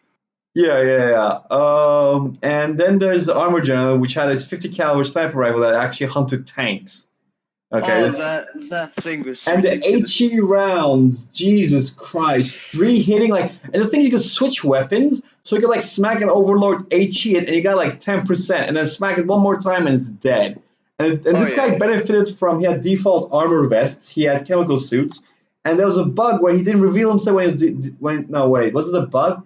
But 1.2 he revealed himself when he took damage now. Oh yeah. So this guy armor burst, you could win games without him. It's basically Boris but better. All It right. is a literal. It's like RPG and MG Boris combined. Yeah, it just And couldn't you know attack what's the air. best part? The Huh. best part about Armor Burton, when he vets up, he instantly reloads. So if you kill one tank, you can kill like legit an army in the matter of seconds because you just fired 3 AT round bullets out of nowhere. Yeah. And Such bullshit attacks. okay, and I Shockwave meanwhile had demo Jarman, which did the same explosives, but I think they're the same or I don't know if they're the same or I think they're better. They oh hit yeah, War Factory in one go. They he did I not mean have rev TH them. German does it too. It's Okay, exactly the but carbon no copy. remote ones. He doesn't remote bombs in Shockwave, and that was removed for some reason. Stealth Giant was really good, especially for CXN games where he had stealth detection, small AoE. You're gonna say it's not that important, but trust me, like hunting other heroes, It's it's pretty great. good. It's And pretty then good. we had a toxin, which was my favorite one. Basically, he did the toxin part whenever he attacked. So if you could have like a troop crawler coming in from infantry, just clear it, shoot once, everybody's dead. You That know, came in 1.2 though, not no. 1.1. 1.1 had it. 1.2 had the spreading infection thing. Oh, yeah, Yeah. fair enough. And the spreading infection thing acts slower. 1.1 was almost instant, so I like that one more. Hmm. Or maybe it's And because he also, shot, like, if you could shoot like two rounds of puzzle stacked, I guess, anti gamma. So that's the reason. yeah. Also, another thing that's nice about Jarman, he got helicopter snipe. Oh yeah, and building snipe, but building snipe was confusing until you don't if you don't know how to fix the bug. Like I know how to do the bug, it's still 1.2, but there's a Oh bug where you yeah. could basically hold the Jarman at one point and disable a building forever until you kill a Jarman. It was great Oh for yeah, fighting it's with super really weapons. dumb. Yeah, it's still a bug in 1.2, I think. I'm not sure. Let's see what else. You can Oh, disable CC with it, so you stall for powers. It's quite good. yeah, that's too. Yeah, you got like the guy you got to find it, and some people don't know about it. They're like, what? Where is it? One thing I do like about the helicopter sniper is that it scales. Like, let's say you're playing against infantry, and he went for a helix, and somehow you have a Jarvan at the point. You could like snipe a helix by default. Great. Helix can get helix armor. Now he can't do it. Jarvan can You can AP get AP rounds. bullets. Now he can get it. Yeah, I like Yeah, that. there's an actual scaling system to it. It's kind of cool. Yeah, okay, so I think we're done with 1.1. The last thing I want to mention could be Berserker and the bug for and that's howitzers and the Berserker. But Berserkers basically reloaded instantly when they had propaganda, which is Infantry General's thing. They were Infantry General's new Ken equivalent, and they fired like 36 rounds or something in a large AoE. And Yeah. this was a bitch. And just having that thing reload instantly was a big fuck up. Oh yeah, One more, it's like the nuke cannon bug in 0 hour. Where yeah. if you, Same thing, yeah. And we had the yeah. howitzers, which are Armor General's artillery. He did not have any artillery by default. He relied on his bombers, which were not Auroras. Oh, only Air Force and USA got Auroras. The other ones got heavy bombers, but honestly, the bombs were pretty better most of the cases. Like, they're really good. Oh yeah, Um, alphas in comparison, they can't even kill like a tank. They're yeah, so Alpha's bad. got super nerfed to Shockwave, and it's a shame. Alphas are genuinely probably one of the worst units in the game. I don't think there's actually 1.1 and 1.2, yeah, they got sort of buff, but eh. Anyways, they were well, a GP in 1.1, oh mind you. god, that too, yeah. Yeah, it was so Uh, bad. Like you need to like for to kill a tank, I mean like three of them, and at that point you're like, why am I killing three? Like six tanks or nine tanks with three auroras. So howitzers for armor general basically have the point of they fire. They don't need line of sight. They're not like buggies. They're more like scuds or Katusha, like other they had yeah. an angle to fire with, and they had the highest projectile speed, and they had a shell. Now they were not using tomahawks or anything. And I find from Air Force General's Tomahawk, which is called a Hurricane or something, that has an impossible to intercept or PDL or ECM. Tamag, he was the only one that had it. But Oh yeah, and it clusters as well. It's yeah. pretty But good. basically, the Armor General's R2 was really good. And oh yeah, and Armor General also has a default Mammoth tanks, which are basically more armor, like or Overlords are better Mammoths on are better damage GP dealing. even in Yeah, 1.1 is although, more right? better at dealing damage. Overlords were better at damage, and the Mammoths were better at taking damage. But yeah, the later Were on, Mammoths the GP lock in yeah, they were 1.1 though? locked. They were still GP locked, but just having something like that and just a Vulcan tank at tier 0, you're like, good luck with that, because Battle Drone repairs percentage wise. You know that, right? Yeah, So I know. that's a huge I ass thing. mean, they're basically like a glorified paladin. They only start kicking in once you get the rocket pods and the energy shield. Yeah, Energy Shield is basically a bad arena though. It doesn't. It only saves itself, and at that point, if like it does, it's a terrible upgrade. It And doesn't work. even then, if you go rocket pods, rates are usually better. Yeah, that was just okay. So anyone know on 1.1? Anything else you want to add? Oh, 1.1 is still active and being played. I should mention that on Yeah, Game Game Ranger, Ranger's but the main community play. has decayed. So let me switch to let me see. 3 was from minute 18 to wow. Did we talk about literally an hour? Yeah. Wow. 1.1 was a big Yeah, topic. 1.1 was a big deal. Yeah. 1 hour, 10 minutes. Okay, 4. Okay. So everybody likes Shockwave. Okay, like well, it has problems, but everybody liked it. All right, let's just be honest with it. Everybody likes They Shockwave. love the heart of the idea. The idea Yeah. itself, lovely. And it's been years since Shockwave got an update. Riser Reds was a new thing, and wait, is that too long? Yeah, I guess so. Okay, let me just put it on the bottom line. How about that? No. All right, so can I move the chat box? Yeah, I guess this counts. All right, this is good enough. All right, so Shockwave didn't get any love for a long time. Everybody was waiting for 1.2, and Rise was more famous. Nobody liked Rise back then. And I can still see lots of critics of it, but back then, like only 1.5 was out, and it was like a very stupid, mod because it was buggy, it was unimplemented. Raptors were like double the speed. Only Grumbles could kill them properly. Right? It was unplayable. Yeah. Still is. It's true. Uh, thank God we have Huntfield, honestly, and the community is still active. Ilya too with his BP. Like even if I don't like BP, I'm glad that he exists and it exists. Okay. So like, and then people said, okay, Shockwave 1.2, it's gonna start development, and it was great, but Hunter and his priorities were Rise the Rest back then, so he decided to give the development of this to General Camo, which is a senior member of the community, and he was project leader for this. Um, this was going to be morely a balance change, but some units did get replaced. We did get actually a 2 new units in the game, I think. Wait, no, 3. 3, yeah, every faction had 1 new unit. So the Shufovin General's Shatter got the teleport tank, pardon me, the teleport tank got turned into the same name, Enforcer. Enforcer, same name, which is stupid in my opinion, which is also a But it drone became now. Enforcer Drone. Uh, And it changed its unit role. It went yeah, from teleporting Dragon Tank into high mobility glass cannon. what do you call the teleport dragon thing? It just sounds double the stupid. Like, I mean, it's literally what it is. yeah, Like, I mean, I'm yeah. surprised nobody picked up on this for like years. No, like, I just couldn't connect it. Like, it's not, I didn't know. It's just I couldn't connect the dots and call it a teleport dragon tank. When you start connecting the dots and like you point out certain shit that's like ridiculous, like if you point out the fact that Katusha literally has faster like projectile speed than buggies, then people are gonna start raising eyebrows, for example. Like you I have to did. shape it in a way that you can understand it really easily. And because teleporting dragon tank sounds stupid and true, it's the easiest way to describe it. Yeah. Okay, so Camel was developing this, and then the Chinese, instead of Bullfrog, the Bullfrog's gone, but instead we have the same price Chinese scout car. which is not as bad as a bullfrog. Debatably worse in some ways, honestly. Yeah, okay, so it's not able to capture, it has more vision, and has an ability which says, hey, do you like satellite scan? Okay, here's satellite scan, AoE vision reveal, but no self detection. But that's still good for $100 unit, you know? You can It's not even literally. satellite scan AoE. It's more than that, by the way. It's like Oh, double the radius. oh wow, that actually sounds silly too.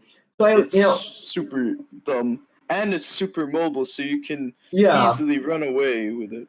it can't crush it, that's good. But, you know, like on TD, you could throw this to the middle, use the ability, see everything until the supply center. You couldn't see a supply center, but, you know, about to that point, to the GLA supply center arms, and you could just run back.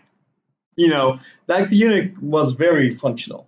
Yeah, I just wish China, if they really wanted to give China some vision early on, just make it to where you get like a scan from the internet center No, no, onto they the want to have like a CC. default counterpart to the USA Scout drone GP, which actually also costs a GP, by the way. Also, yeah, that GP in itself is ridiculously good because of the fact you can move the drone. Yeah, Like yeah, yeah. that shouldn't be movable by any means. I don't know whose idea was it to make it movable. I It guess sounds it's like a because Shockwave old thing. Like, I remember it was a thing in 9 point something too. I think it was one of those first changes. it sounds cool, but it's ridiculous. Like in PvP, because there's no way you can hunt spy drones with No, it. there are mistakes that's U.S. done. mirrors, Yeah. like even in U.S. mirrors, you know how in 0 hour, what you normally do is you save your CC in a Yeah, U.S. you mirror so you scan can your CA, you guess. Yeah. you kill the spy drone. You can't do that, and you can still keep the vision. It's Spy drone so also heals annoying. itself now. Does it do in 0 hour? Oh no, it doesn't have the thing like Comanches where you can hear it. It's No, silent. no, you can hear it in 0 hour too when it's deployed, but until it repairs, does it heal itself? Because I remember that in 0 hour, but I think it does it in Shockwave too. It repairs itself. You can actually for a split second in 0 hour see the dot on the map, which is the spy drone before it goes stealth. Yeah. But you literally have no other way to catch it. It's basically impossible if the player pays attention. Yeah. So one thing I want to mention, there are mistakes here, but we should also mention that it's been 16 years since 0 hour was out, and people have gotten better. The meta has shifted. People have refined themselves and strategies. So I'm gonna say that at the same time, like even if 0.95 to like 1.1, like the era I was in, like how I started on Shockwave, there were much more developers, much better players, especially compared to now. Jesus Christ, they're really bad players. You know, maybe there was like this was not seen because back then the things were not as refined. We should also pay respects to that. Like that might be the reasons. Like moving spy drone might be because of that. Hmm. So let's see. So 1.2 was that, and then the GLA got an interesting unit. So all GL like 2 or 3 GLAs got this stupid unit in 1.1, which was called the anti-tank gun, which was a World War II freaking cannon, and it was terrible at like you had to deploy it. It was Oh yeah, immobile. recoilless rifleman. Like early game for 800, you could say, okay, here is a unit that has first shot on Humvees, so you could actually like snipe Humvees. Like if you're stealth, it was great for that, for example. Oh, it's kind of a stupid unit because it literally invalidates ECM as well. Yeah, but now at 1.2, they replaced it with the ATGM, what's it called? Recoilless Rifleman. Yeah, yeah, yeah. Which is a single Yeah, man heavy. Actually, it's like the our mortar teams I was at in Shockwave 2, basically, but it's tier 2, I think. Single yeah, it guy, is. single guy has a big anti-tank gun, can't attack the air, can't be used in battle buses. You can carry them with tarantulas, which are the toxin scorpions, and they can be crushed, and they just smack tanks quite well. Here's the Um, stupid thing though. They counter the counter, which I really dislike about them. Like normally when you stagnate in mid and late game with GLA, if you're China you usually go ECMs to counter buggies or rockets in general. If you're US you go PDL. Recoilless Rifleman literally just sticks up the middle finger to the counters and well, like US always makes has it to GLA still Pathfinders. has it. Pathfinders got well nerfed in Shock. I like the Pathfinders in Shockwave. Pathfinders are much weaker in Shockwave. And They I'm don't happy one about shot that. anymore. Yeah, I like Yeah, that. that's fine. They 2-shot or 3 shots. Yeah, it depends on the infantry unit, but yeah, 2 shots mostly. And Kasal got Pathfinders too as a GP. Same point, rank 3, tier 2. I think those ones 1-shot though. They do more damage. I don't know, it might be with AP bullets. So that unit was interesting because vanilla GLA has nowhere to fit this unit. The Rico's Rifleman can't fit, okay? And they're all the same price in every faction too, I think. Demo General has no place for this unit as well. He doesn't have it actually. Never mind, he doesn't have this unit at all. Yeah, it doesn't. Stealth has the best one in my opinion because stealthing, 1 shot, you could do have 5 Humvees move, and if you could control group them, you could instantly snipe them all. Okay. Oh yeah, they're pretty. And then Toxin's vanilla GLA one, but with a toxin pulse. So yay! If you're hitting something that's gonna die to a toxin pulse, you're already dead. If it's how do I say this? What are you hunting with that puddle? Useless. Yeah, but also. I'm sorry, go on. It's like you're using a scorpion to specifically kill an RPG with toxin shots. Okay, you can do that, but it's what's the point? Yeah. And then Toxin also got angry mobs who resist, not immune, but resist a bit of toxins, which was great because imagine being Toxin General, having Toxin, just angry mobs. I love angry mobs. It's probably my favorite unit. And in Shockwave, there's aside from Toxin getting his own mobs now, which are more resistant to toxins, Demo General gets super mobs, which are just if you thought angry mobs were amazing, oh boy, babe, do I have news for you. Oh yeah, RPG speed angry mobs that literally melt anything in seconds. They're quite insane. Yeah? I lost the screen. Wait. Oh my god, I lost the screen. Why? No, why is this happening? Okay, go on. Yeah. So just other things to talk about for 1.2. I want to talk about the release specifically because I think the way the release was executed for 1.2 was really bad. It started off good, but it went really bad very quickly. And basically, what it was that initially it started off with these tester streams of people playing PvP, or whenever Andre took control of the streams. Hunter, they call him Hunter. He doesn't really like his name to be out there, but it's known as well. I don't know, just call him Hunter. Yeah, fair enough. Hunter. Apologies. Yeah. When Hunter streams, he'll usually play PvE games.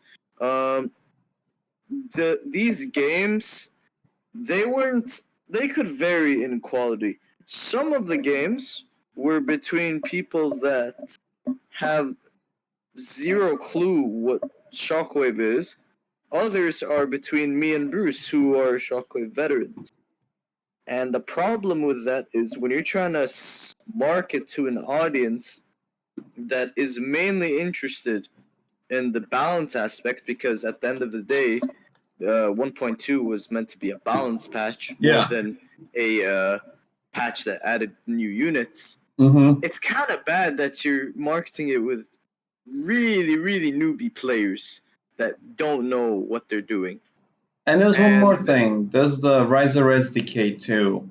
Because Riser Reds is a slower mod. It's slower. Okay, lots of things are slower. And at the same time, you had players that disliked, literally the Humvee. And I can get that you don't like the Humvees. Okay, I can get it. Players that literally say Humvees are cheap, which is kind of stupid to say, especially for the Shockwave one, because it's way weaker than the Zero counterpart. Let's say they had biases and they didn't understand the game because they came back from a background that they started from Riser Reds, which caused problems. Yeah, that's a good way to put it. These are people that do not see cell as GLA. You can tell these guys have next to no experience. No. Yeah. And when they see something that happens and they start losing, it's the same person as before, but I'm not going to mention the name for the sake of their privacy. Come on. But when they get butthurt, when this person gets butthurt about losing, he basically pinpoints dumb shit like, damn, you're playing cheap 0-hour strategies like Rock V's and quad Wow. spam. Like, wow, why can't you do the own shit? Do the same shit to me, smartass. If it's that easy, there's a degree of skill to it. It's just that you're being a complete noob and you're being salty. It's not my problem. You suck. So Like, one simply thing, put. Like, I I wish I could have said that. I really wish I could have said that to some people during development when they make opinions that genuinely don't make sense. Like, a lot of the times, people base their opinions on low skill PvP games. Like, I'm just gonna use, like, this is kind of off on a tangent, but when right now at this current point in time, 1.7 or what is known as is 1.4 plus is being worked on by a bunch of people, like Jundi, me, like as Oh, you mean 0? Exile. Okay, you should mention. I was thinking like, is he talking about 1.9? Or I was thinking so 1.7, which is the new community patch for 0. We should like make this clear for people, Yeah, right? it's Okay. basically a community patch that's being worked on. It's not taking the route of 1.6 where it's revising the game completely. Yeah. It's basically 1.4, but very minute changes. So that way, it's like a quality of life thing more than Are you anything. It's nerfing not meant to Pathfinders change. already? By the way, on that. I think paths are still the same. Maybe they might have done Just give them tier 2 at least unlocks. Come on. They But might have that's been a price increase or something like that, but that's about it. I disagree with that. But that's my. Like, I should go into Oh, that yeah. and talk about it later. That's what we're But gonna. regardless, the idea behind it is that it was supposed to basically be a quality of life PvP patch. Yeah. It's a similar situation with Shockwave because 1.2 was meant to be a PvP patch. However, the way they balance 1.7 makes sense. They used a bunch of PvP players from a variety of skill levels, but they mainly focused on the high level feedback. So we literally had discussions with Rage, for example, like discussing the changes. I think Exile. Is he Rage usually there? talks. Really? No, Rage doesn't play, but he looks at the 1.7 patch notes and he discusses them with Exile. Dude, I should get there and get an And autograph or something. All right. yeah, and like Jundi and I, like we're not amazing ZH pros, but like we can play at like a semi level, and we play games as well sometimes. And Nikez also plays games with Exxon. We all play games basically with each other, and they're pretty good high level games. Like we all know what we're doing. Mm-hmm. That is the sort of environment Shockwave should have been tested. So can I say one thing? The problem is we just don't have that supply of skilled PvP players at the time. Okay, so 2 things I want to mention. Okay, so first of all, that whole like using cheap 0-hour tactics for anybody, like I said, for any 0-hour players or anybody new here, this now in 0-hour you can have like quad skill buildings, but like in a mod like Contra, that's been changed. They have a really tough time killing buildings. Okay, that's been changed, but 0-hour Shockwave has always been 0-hour plus, even though other units and strategies have been added and some strategies from 0-hour have been toned down, like Humvees, they are not invalidated. You have other options, but you are not supposed to avoid the legacy tactics of a beautiful Helix Rush or like doing other things like that. Oh, wait, what's this? We have Tet here. Hello there. Yeah. And one more thing. Wait, what's this? I was online game replays mods like Shockwave mainly attract PvE plays. Fuck off with that, Ted. That's not true. Okay, maybe that's the cause of decay. There is some truth to it, to be fair. Like a lot of people who like to try out like these cool mods that flavor up 0-hour. Usually, a lot of people would default to something like Shockwave since it's still similar to 0-hour. So I can't accept people saying Shockwave is a PvE mod. Okay, I can't accept that. Like Rise of Red, you could say that.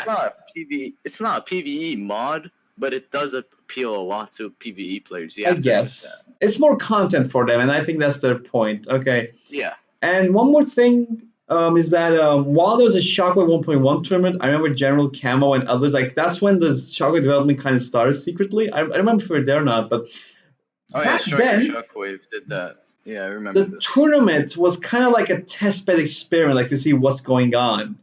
like because Camo didn't really like take me on my word on lots of things, and hey, I have Yeah, my and this is interesting before I was on perspectives. the Shockwave tester stream as Okay, well. like I had I'll say this way, I have an interesting perspective on fixing things. Like people call me somebody's nut jobs or something silly, but if I had to nickel each time I was right, I would be richer than I am. I Um, mean, the thing is, like, you have a perspective it's usually not the default nerf stat perspective. You usually have more conceptual, like, yeah, yeah, ideas. yeah. So anyway, so back then the 1.2 is like, if there was like 1.1 was like, hey, we have people, we have Dustin Rhodes, we have Dom. Dominator was there, but he won the tournament. But Yeah, he was and gonna win, but he Boyka had like was there. Sonic. Like we had like aside from Dominator, we had like B or C grade test like players in that tournament. But that was kind of like better than the 1.2 tester team was in most of the times. And okay, if you're going Literally to every player in that tournament is actually better than 98% of the tester team. one thing But I wanna say that I'm gonna like probably I piss off people by saying this, doing this back in the day, oh and yeah, I think I know what you're gonna say. Go on. it was literally one of my first 10 posts on the Shockwave the tester forum as like a tester for Rise of the Reds. Oh yeah, I remember this. But basically, I said, hey guys, we're testers. We're the guys who need to be better. We need to be one step Oh ahead. And I said, hey, if you guys want to get code, like I will help you get better. I will teach you. I will coach you. We're testers, so there's a prestige to being a tester here. Okay, it's like I know it's like yeah, being very it's very stupid to say hey or very nerdy to say you're a tester for a free project mod for a 16-year-old game that everybody forgot about. You can if you look at it, it sounds stupid, but there's some prestige to it. yeah. And once again, I'm not gonna mention the name. It's a Everybody different got person, angry at but me for that. you know that first person that responded to that thread. You know how they responded. You still remember it, right? I'm gonna go back to that post because this is something that pissed me off. All right, I'm gonna be fully admitting it. He got so fucking mad and Everybody so hated it so much. I don't know how people got pissed. Like I get okay, I in their defense, I think at most they could have interpreted it as elitist.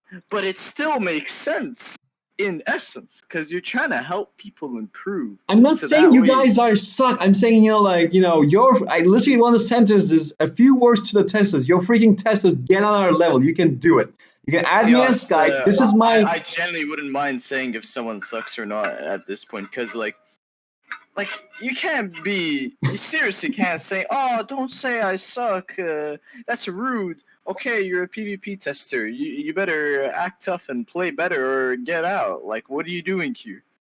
I you're not a PvP tester to do skirmish circle jerks in multiplayer. That's not your point. You're supposed to actually know how to play PvP. I don't know. I really want to just share this with the channel right now, but I'm not gonna do that. But yeah, I Like said this is tooting my horn a little bit, but like the reason I've been a Contra tester for so long, for example, since I took like maybe 3 hiatus breaks, like 3 massive hiatus breaks, one before Discord was even around, and two skipping the whole development of Contra 9 Final Beta 2, yeah. and this is literally quoted from the devs. They know like my skill level is pretty good. Like I give good feedback. Like they know I don't like bullshit when it comes to like talking about PvP. They know like I'm gonna try out most solutions and I'm willing to like have proper discussions with them. Yeah, for And me even too. today, I tried so many strategies. Like, I even say it there, I might try to improve, change strategy, do new things. Like, oh my God, this backfired so much. And the other thing is, the SWR community in 1.2 had two problems that still affect Shockwave Rise of Reds 2, which is one, we have multi-purpose or non-dedicated roles where I don't have a problem with like let's say voice actors, who play the game, having the beta, having experience with it. I'm not saying my experience is better than theirs. Okay, my opinion is better than theirs, but you're not gonna like order a pizza from a soup place and expect it to be good. All right, So you're not gonna Yeah. expect a dedicated tester and a voice actor to do the same thing, okay? I'm not saying that they shouldn't be listened to, okay? I don't want to sound like an elitist dick. I want to be very clear on this. But there's that, and the second thing is, we had people who refused to get better or refused to expand their horizons.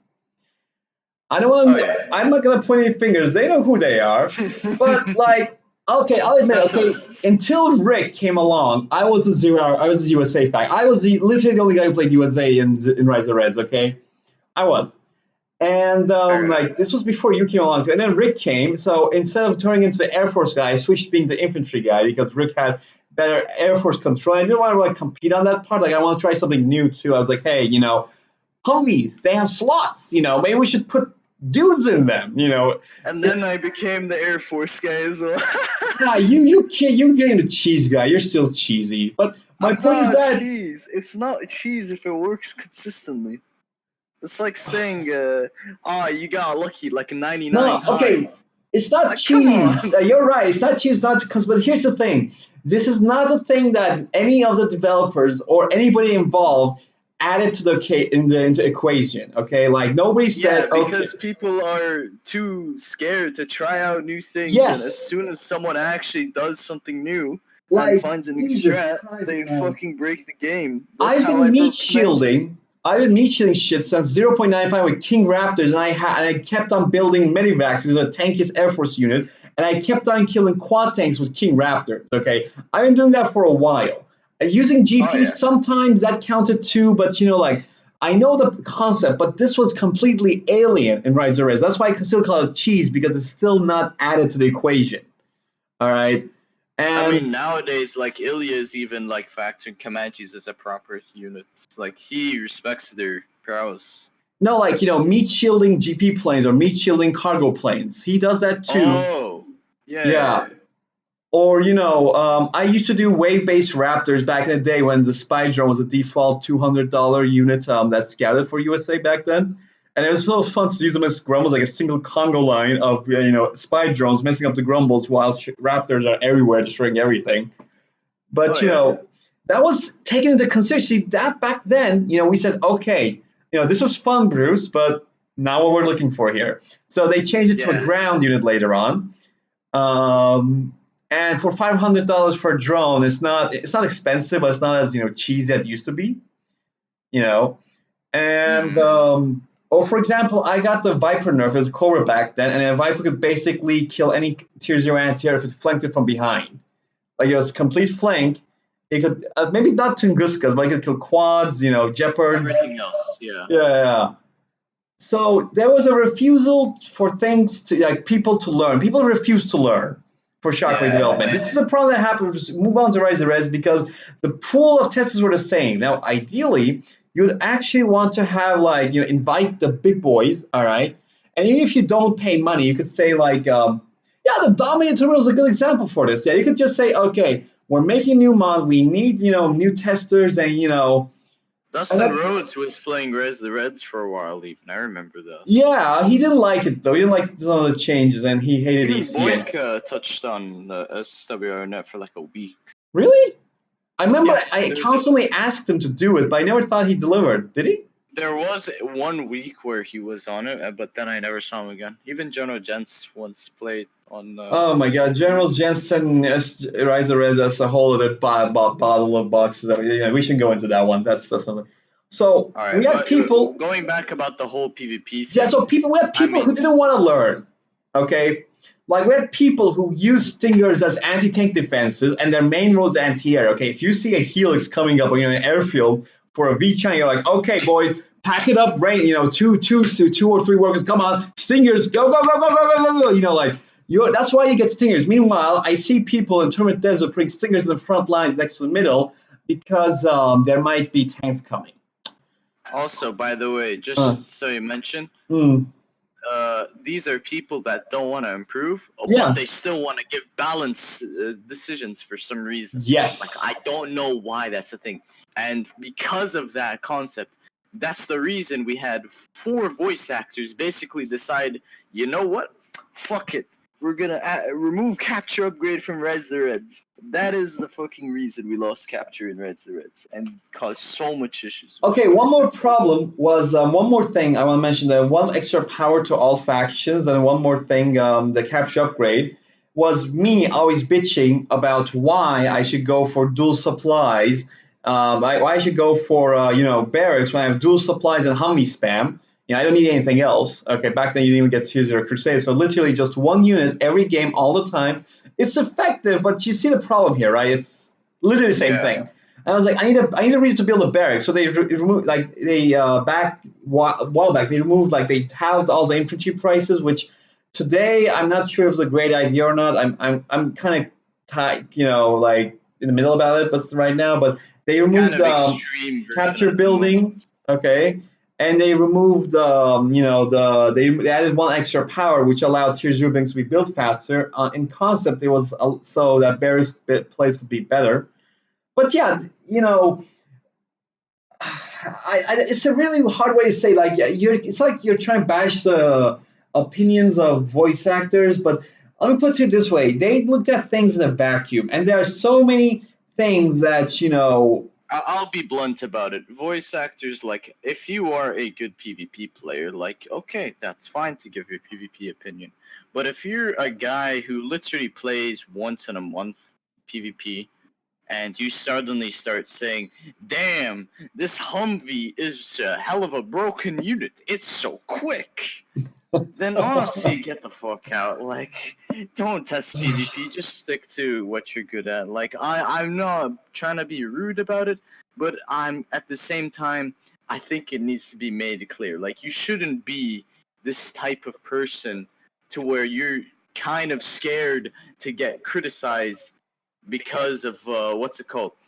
Even though you're not good at something specifically like PvP, and you have other great assets like hey, voice acting, hey, like Marika, what? you're saying like you shouldn't be criticizing somebody, right?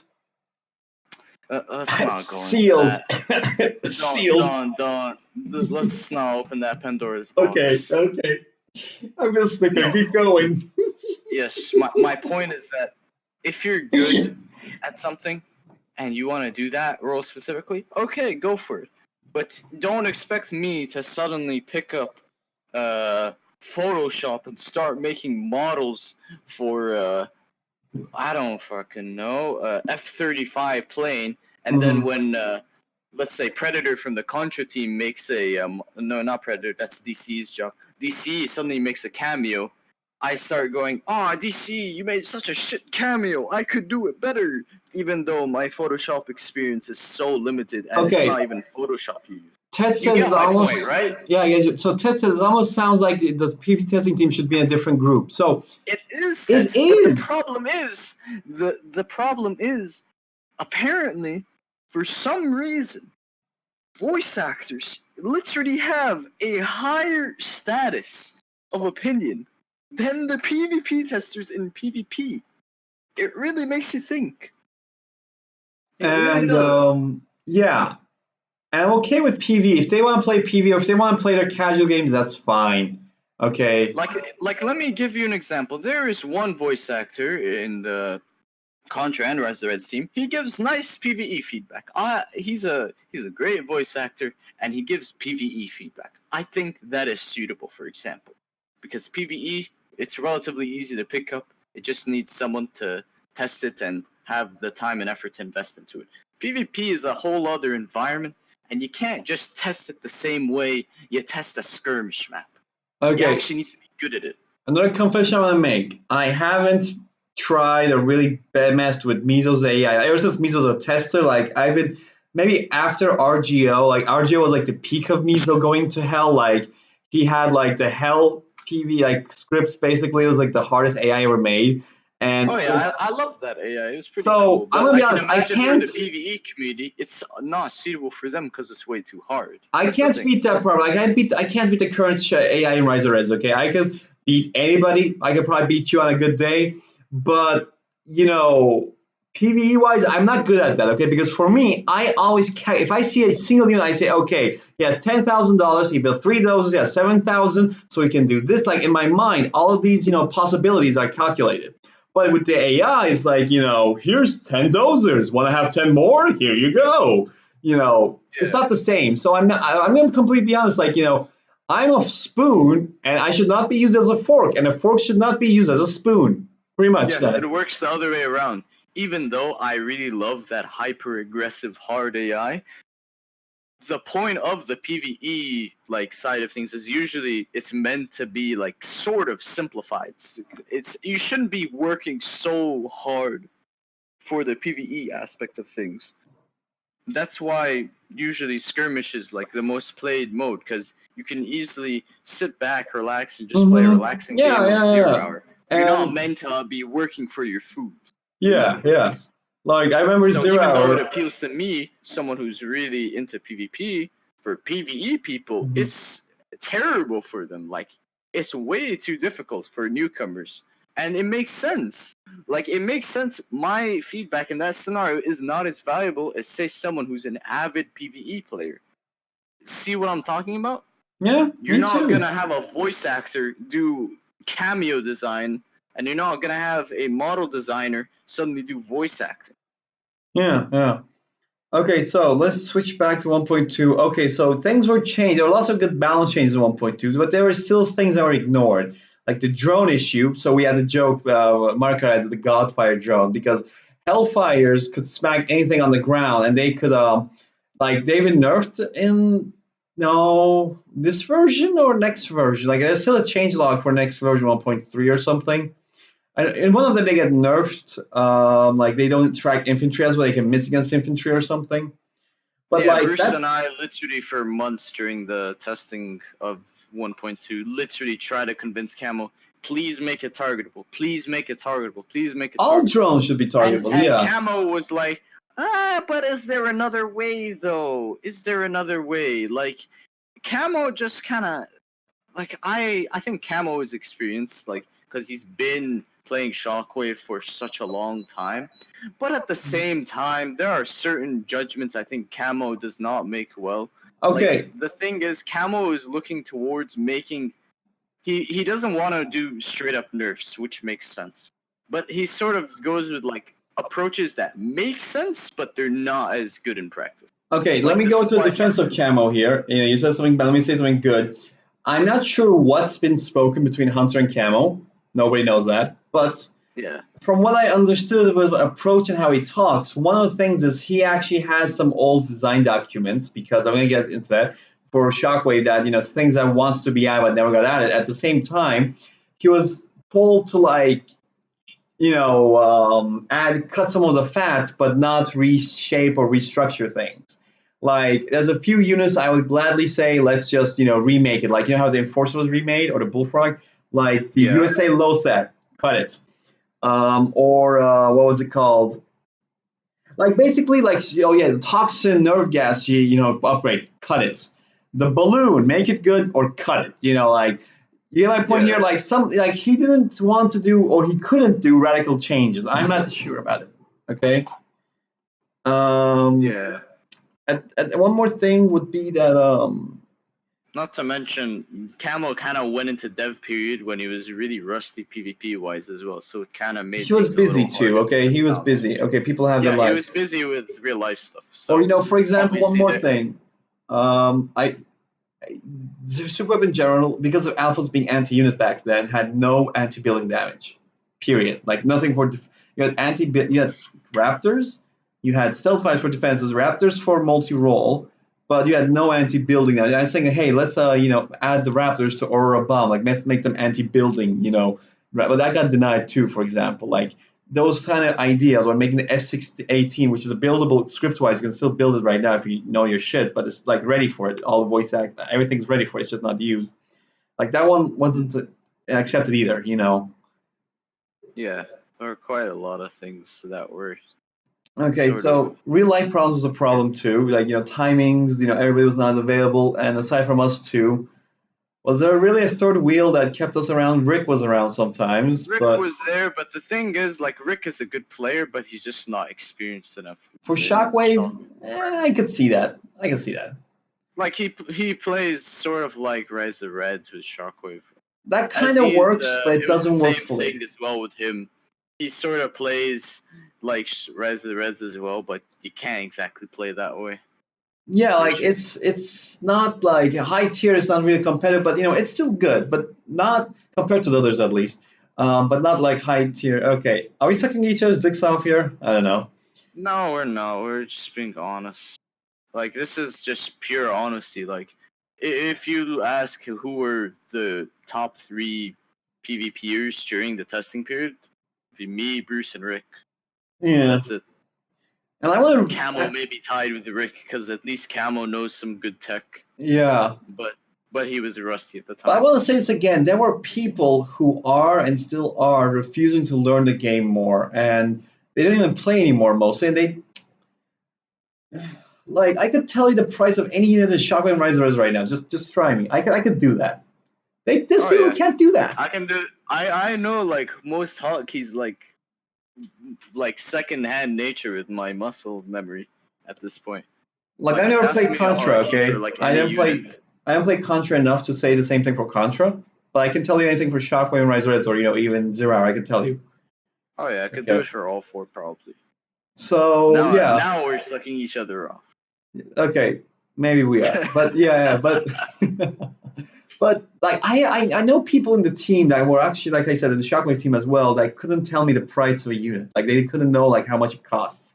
Like something like a Raptor, Yeah. for example. And at that point, you're like wanting, okay, so like I said, in my opinion, we should have added 0 hour players into the community here because I honestly wish more 0 hour players would be interested in it. But here's the issue. The way it was sold initially to 0 hour players was really crap.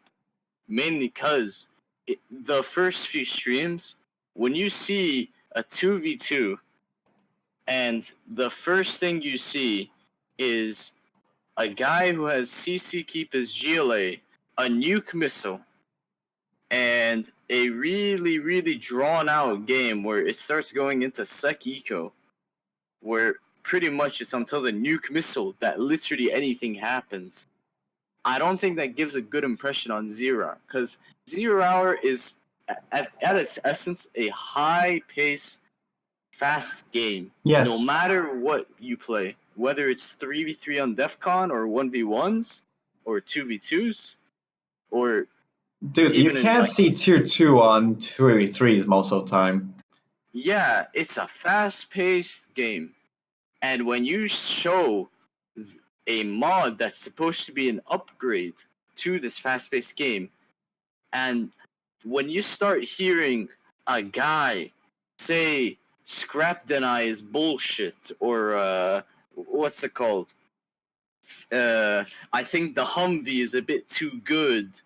These sorts of things that target the core beliefs of 0 hour players. Can you really say you're appealing to 0 hour Okay, players at that one point? thing I want to mention, the scrap deny thing, like I'm gonna say I have an opinion in that. Like I'm not gonna say it shouldn't be done. I think it's good. I think it's a okay thing. All right, Like because for Rise of the Reds, I don't think it's good because yeah, obviously of there's a course, tech. yeah, But for Shockwave, I think yeah, it's I could helpful. see that for Shockwave, yeah. Because that's still a part of 0 hour, and Okay, are you really gonna deal with super tech? Says one China. thing I was disappointed with is that Shockwave is like Bill Cosby. Okay, in the best days. Okay, like back then it was the best 0 hour mod. Okay, it was literally like everybody talked about it. It was so good. Like it was. It was number 1 actually for Okay, so so long. we Yeah. had like Reborn, we had Contra. Now Contra back then was a meme, 007 style.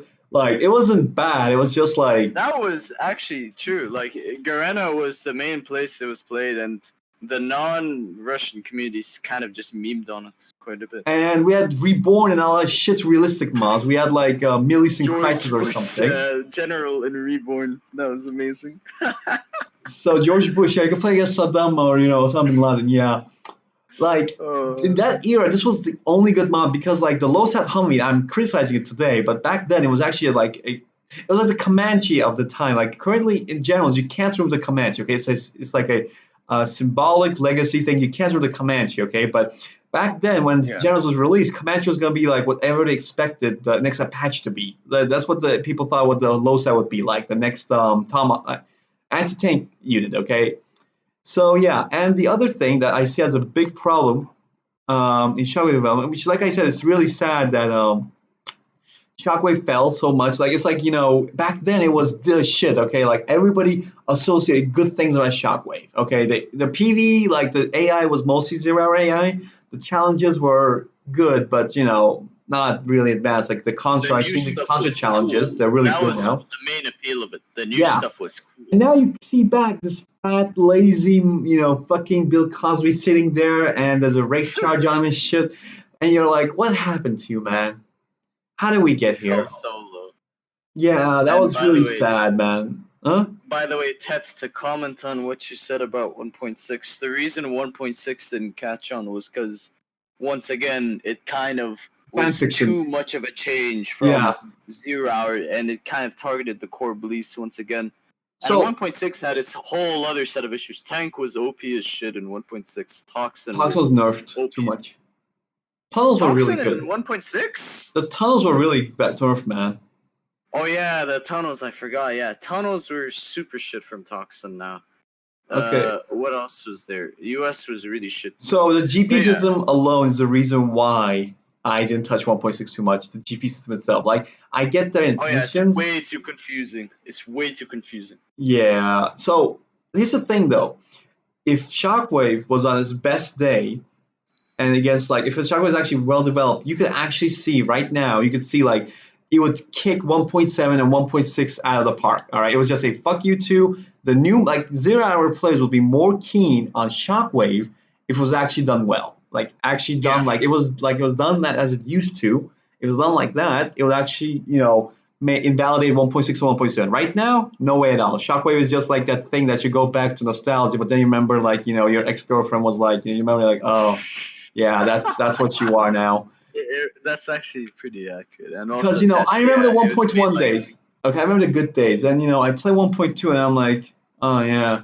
I go 1.1, 1.1, and it's like basically a because they're CXM players or they're AOD players mostly, and I mean, it's like a bad hangover. Like I hate myself in the end. It's like why did I do this again? So yeah. yeah, one more issue I want to mention is the time. So people don't have enough time for this mod. Like the development was not. I don't think it was sufficient. And then Hunter's birthday was coming up, and 1.1 was released on Hunter's birthday, and like I can think 10, like basically like it was like a number like 10 or 11 years after 1.1 was released on his birthday, they released it again on his birthday. The thing is Oh that yeah. I don't think it was finished in time. Like I think it was finished. Like there are lots of issues. There's lots of stuff that was It wasn't ignored. polished. It It wasn't was polished. 100% not The polished. karaoke was supposed to make a cameo. We were supposed to see It's the like karaoke. it was like serving pasta without the salsa.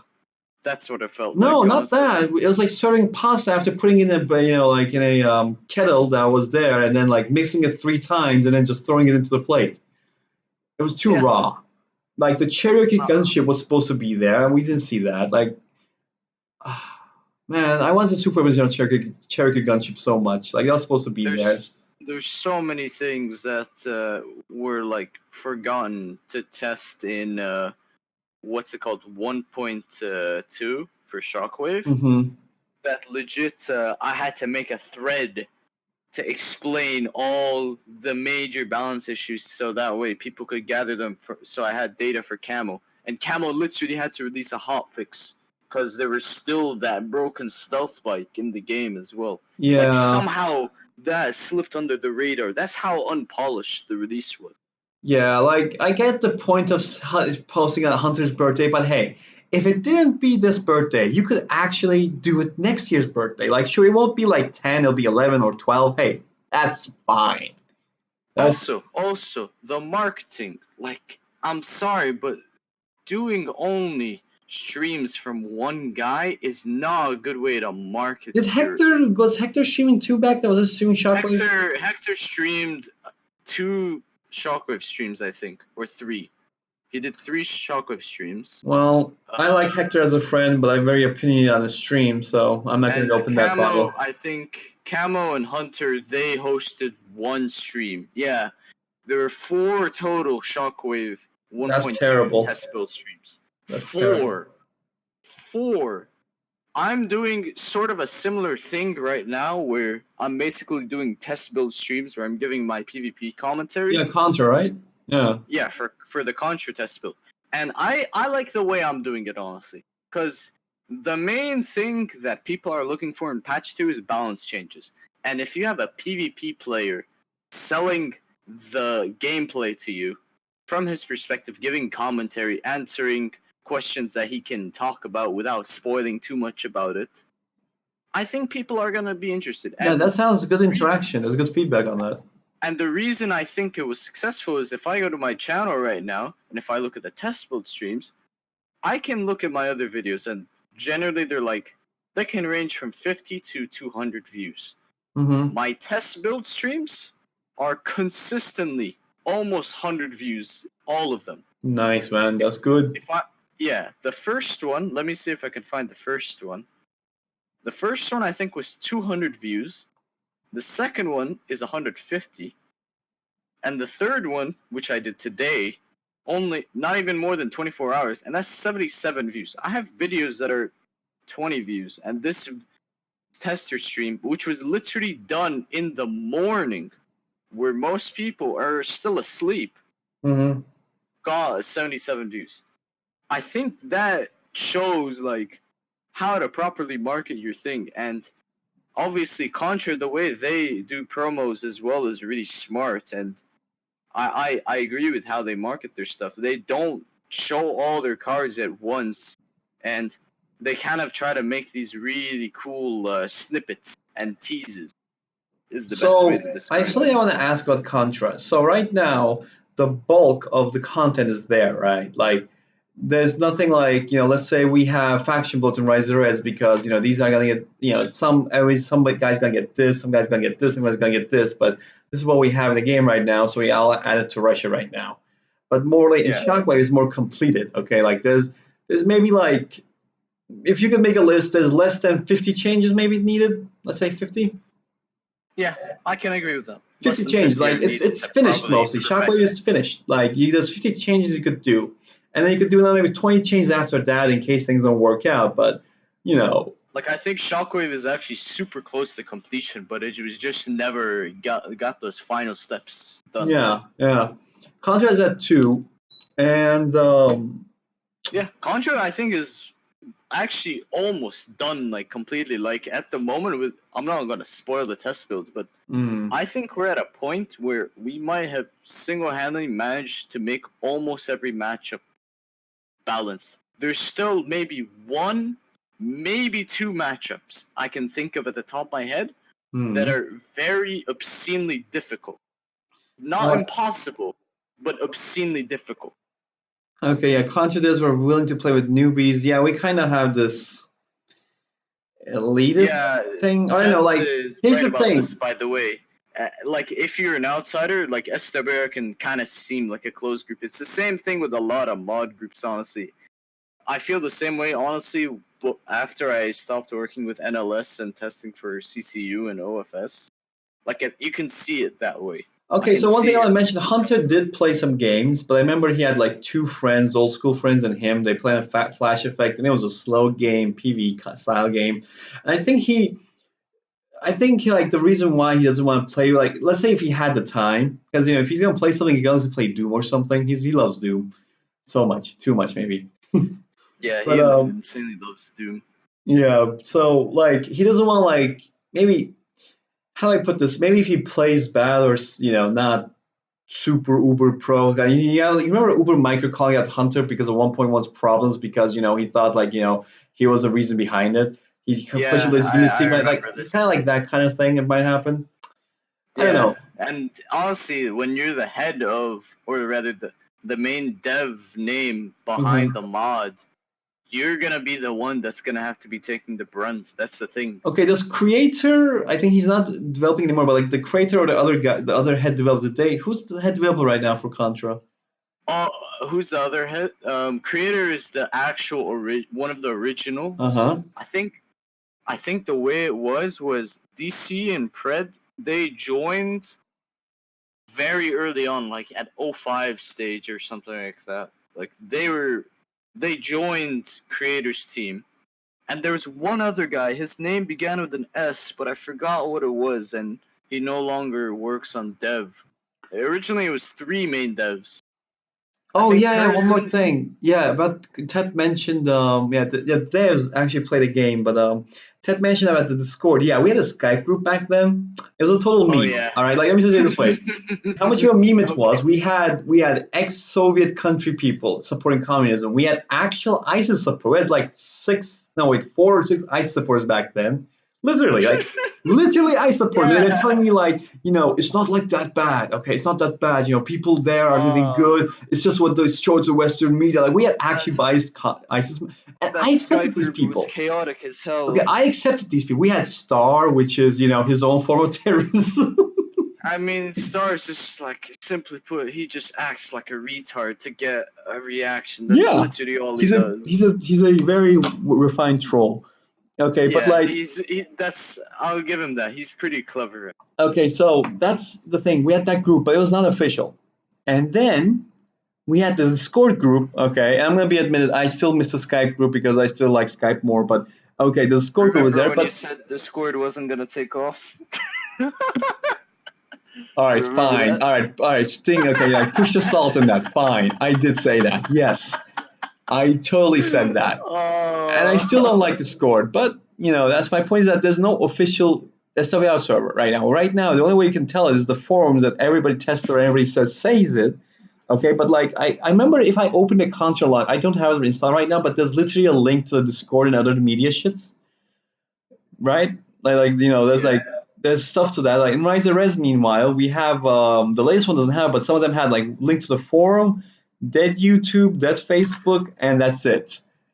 Like the Oh Skype group yeah. was not official, okay, but it was successful as fuck. It was not moderated, like I didn't really give a lot of rules. I was an asshole back then It's because kind of just like the best way to compare is it was basically a 4chan billboard. Anything yes, yes, goes. yes, yes, 4chan. Yeah, it That's was literally like, it was unfiltered.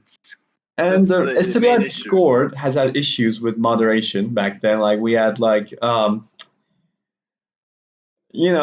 how do I put this without pointing too many fingers? When you have someone like me asking for games and you have these random people say no games, the first thing I really want to say is that why the fuck did you answer in the first place?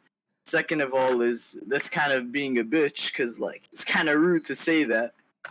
Hmm. Like, like if you have the option not to respond, don't do it. You took time out of your day to literally answer someone's request and deny it. Like, what's the point? Yeah, you can get to SWR Discord via other Discords. Yeah, we don't have good marketing as SWR. No, we don't. We don't have If you good look at communication. Contra's like lobby Discord, like I mean, or Uh not huh. lobby Discord, like Contra's Discord. Uh huh. Ted's right, by the way. Contra literally wouldn't be at where it's at now if it wasn't for this official Discord. Yeah, we Because don't have that. We before have that, this. it was so divided, and because Tungle went down, Mm-hmm. after the Discord was Mm-hmm. already up, it Yeah. actually brought in so many Tungle players together, and it also even brought in the Russian community eventually. Once some of the Russian streamers like Blair picked it up under the radar, like Meanwhile, we wouldn't have been SWRnet. able to sell it Yeah. so well with Contra if it wasn't for Tet's like work with the Discord, and he also refined the bots super well to actually like work properly. Good Like job, there's Ted. a bot that literally shows how many players are online in the VPN I want currently. that too. We had an SWRnet, but it got bugged. So by the way, Shockwave 1.2 launched with SWRnet, which was good. But people, I don't know why it was not as popular as the Rise of Red Zone. It's literally the same platform. It's not that popular. It was not Because the available on. audience you're selling it to isn't really familiar with SWRnet Or anyways. PvP in They're general, familiar yeah. with Game Ranger. And the Like Game if Ranger your thing option failed, before yeah. was Hamachi, okay, sure, it makes sense because Hamachi's it's kind of crap. Not gonna lie, in Yeah. some sense, it's just there to do its job. It's not good at it, but it's there as an option. Yeah. It's like having rations. Like you don't eat rations to have a 5-star meal. You eat rations to Yeah, have just to food. get the job done, just grub. Yeah, like Game Ranger.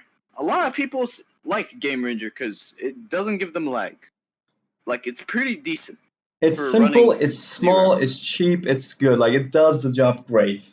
Yeah, and it's very familiar with the 0 hour community, Yeah. which is the audience that Shockwave once again was trying to sell. But it was failing at it. Yeah. So yeah, rush development, not enough testing and I could write a polishing. thesis legit on how the marketing should have been better for Shockwave, and I'm not even some dude who's going into business as like a major or degree. I'm just a random 18-year-old dude. Like this doesn't take Einstein's brain to understand how to market your stuff properly. You just need to think a little bit. Okay, so let's talk about the future speculation then, all right? And let's cut it off there because we're kind of over time right now, and we'll just finish that Yeah, off. yeah, we could start wrapping it up. So 1.3, we wanted, there's a change along about. We're not going to tell you much about that, but I did tell about the Hellfire drone thing, and you get nerfed. Hmm. I want stat changes. I want the low stat harmony to go away. I want Vanilla USA to be good, and the way that Camo has pushed Vanilla USA, I don't like it. Like, I don't think it's going to be sufficient enough. It's going to still be the worst faction in the game. Like, Toxin and VUSA are shit still, in my opinion. I mean, the way I think of it is like you can make it to where you basically take approaches. Like, let me use a 0 hour matchup for you to demonstrate this idea. If you look at GLA versus GLA demo, what is who do you think wins the early game in that matchup? In the early game, I think it might be Demo, because Toxin Demo terrorists.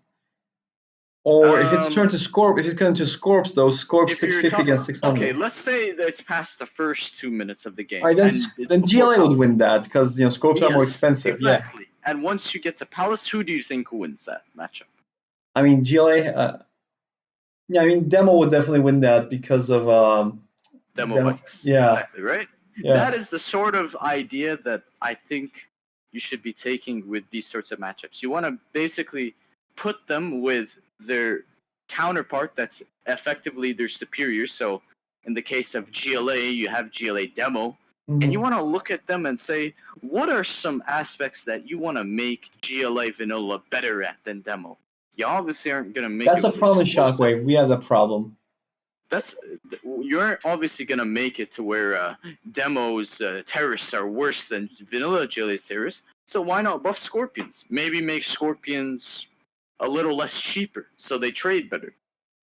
Or you can make it to where Scorpion Rockets is a very low cost upgrade for Vanilla GLA. Yeah. There's a lot of ways to approach it, and you have to compare them to their superior counterparts, like these factions that are super underpowered, and try and figure out one aspect or a couple aspects that would push them over the edge so they have a notable advantage state at X stage of the game.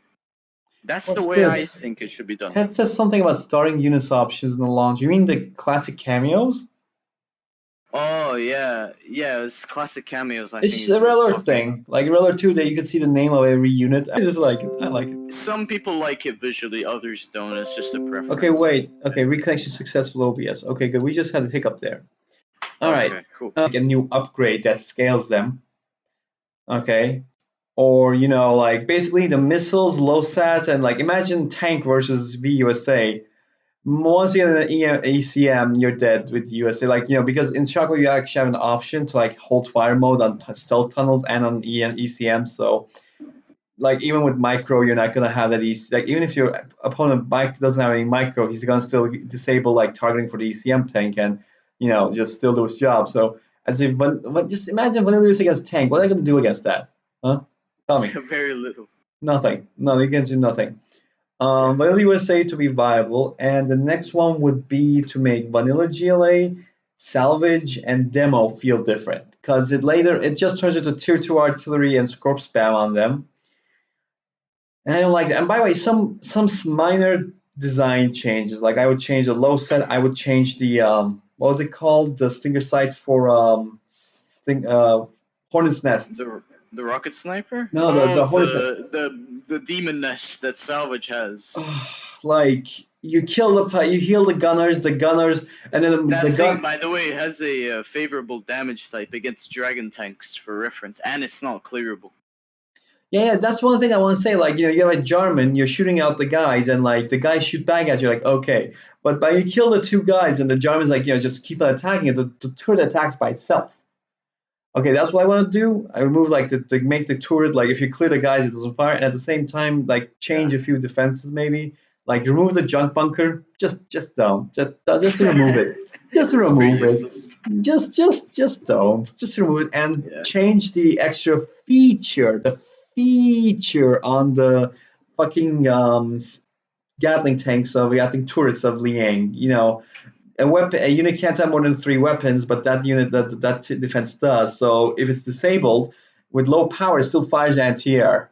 So Oh, that's so dumb. Yeah, I hate that it was a idea. thing that ECA had back then when Skyships had 3 Literally a turrets. bug that was claimed to be a feature. So Yeah, stupid. yeah. So and maybe skim the fat off Lian because I just tonight I just realized that some of those things I didn't connect the dots on, but she has 3 default bonuses right now. Yeah, that's why she's one of the strongest. Yeah, For like me at least. Yeah. yeah, she's one of the strongest. Yeah. Well, Yeah. you get a tick For on the me at start. least, I'd say like let's No, just get a wait, no, couple wait. I was out like, of classic cameos don't mismatch. No. Classic cameos don't. You can actually change things that don't mismatch. I changed like my observer icons different. You can change the Oh yeah. textures of units. You can change like the cameo. Visuals don't mismatch. It's only Yeah, stats, I think. yeah. What's it called? So a couple things I changed. Let's just Uh, get them out of the way.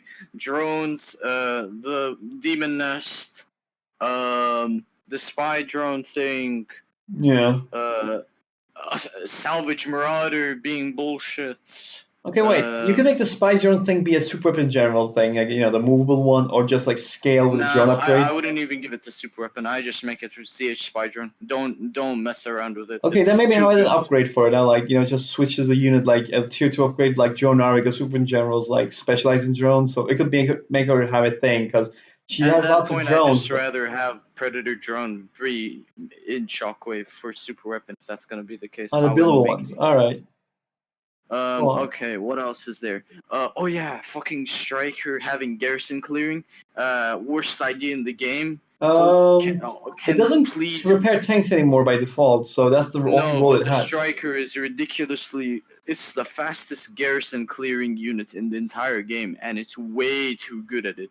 It kills like 8 units at once with one Yeah, shot. that could be nerfed. That could be nerfed. Yeah, but I don't think the That should speed just should be be straight up changed. removed. I'd rather just have flashbangs be brought back for armor. But what about what's its name? The anti-garrison unit will be shock. Okay, so what is the rule of the unit then? Because you're gonna have it's like a 3 unit Um, slotted. make it, Heal tanks again make maybe. it, give it default repair armor. Then Yeah, that's how I okay, do it. that sounds nice. What's it called?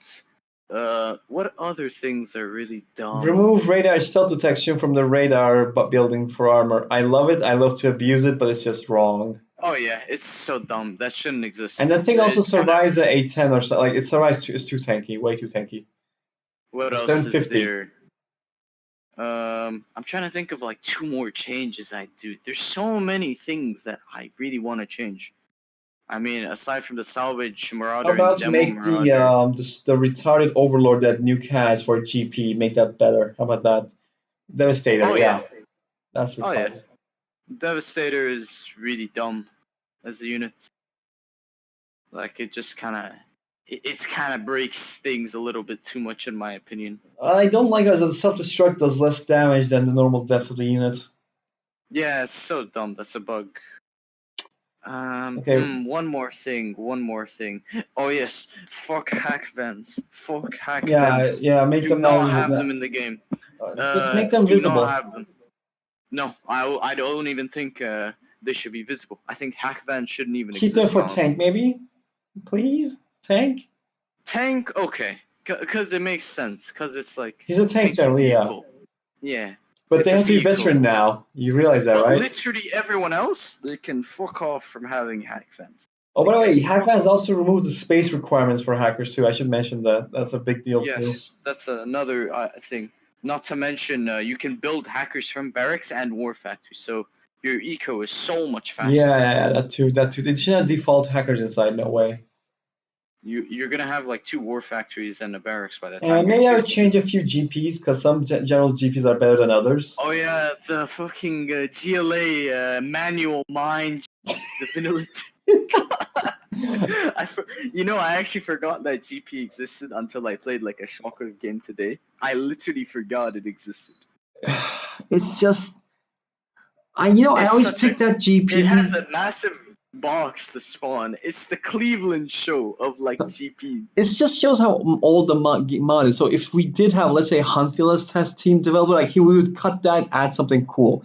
Maybe we could add like something like Contra's demo mine thing, like you could like spawn 5 mines or something. That was the thing at some point, wasn't it? 5 demo traps or something. Yeah. So we could add That something was like for that. demo. Yeah, then we could add something like that. It could be cool. Like there could be so many That things. would Like be so much better. Even Contra has something similar to that, and that the way they did it now is actually pretty balanced in the new patch. If you've seen my streams, they I basically haven't had the drop chance from yet, a man. nearby plane. I do watch your Also, by the streams. way, Oh, Kat, what the? the thing is, these hack vans are invisible. That's a Yes. big issue. They're literally invisible. So It's yeah, invisible eco, which is so dumb. I hate the concept of invisible eco. It shouldn't exist. It shouldn't exist. all right. Like, So if it's gonna be for anyone, it should be for infantry. Just because and the that's just neutron infantry's mine head. problem. Yeah, the neutron mine problem. What was its neutron mine's issue? So basically, dozers. I don't know. We should do. I basically remember a game where I guess 2 Chinos. One had neutron mines, one didn't. As a GP, normal mines and neutron mines, and I couldn't clear those. Like I had to send sentry, like repair drones or some other drone for the neutron mines, and then I had to send those for the normal mines. Oh yeah, I remember this. Your dozer got neutron. Yo, I know, like I can accept neutron mines affecting dozers, but like, I mean, It's give the end all be all. one unit, add a unit or have a unit that's good against neutron, like more normal, like both mines, and basically resist against neutron and good against normal mines. Okay, Yeah. okay, that would be a thing, and some GPs would be changed. Like I would have to rebalance some GPs, and V1 strike from salvage. okay, Better with that anti one, stomp. I just want that to be removed, or I don't know, something else, because yeah, you don't get anti-space. Yeah, it makes sense. Yes, they make no, they don't hack faster and Contra or anything, but the internet center bonus is applied to anything in the van, including Shockwave and Rise of Red. So that's 25% more eco per hacker. You know, Oh veteran. no, that I don't agree with Which because one? I don't want the supply truck. It It means could be if a rescaled. technical It could be if a rescaled for it. technical kills the supply truck, it becomes elite or heroic instantly. Okay, so If that it one has the might not be a event. thing. Okay, fine. Yeah, that's the issue. Aside from that, That's it. But there's yeah, I just hope kind that of we're gonna a have. few other things. I think our hope is that we're not gonna try and make Bill Cosby popular again, but we're gonna have Will Smith instead. All right, that's basically what I Yeah, Will want. Smith from Fortnite. I want him to be popular. That's my point is that the old days of Shockwave are gone, but you can recreate the same magic, but you don't have to redo Shockwave. You have to add a new developer that's more active, that's willing to change the game for the new era. Okay, no more stupid mine GPs, no low sat Humvees.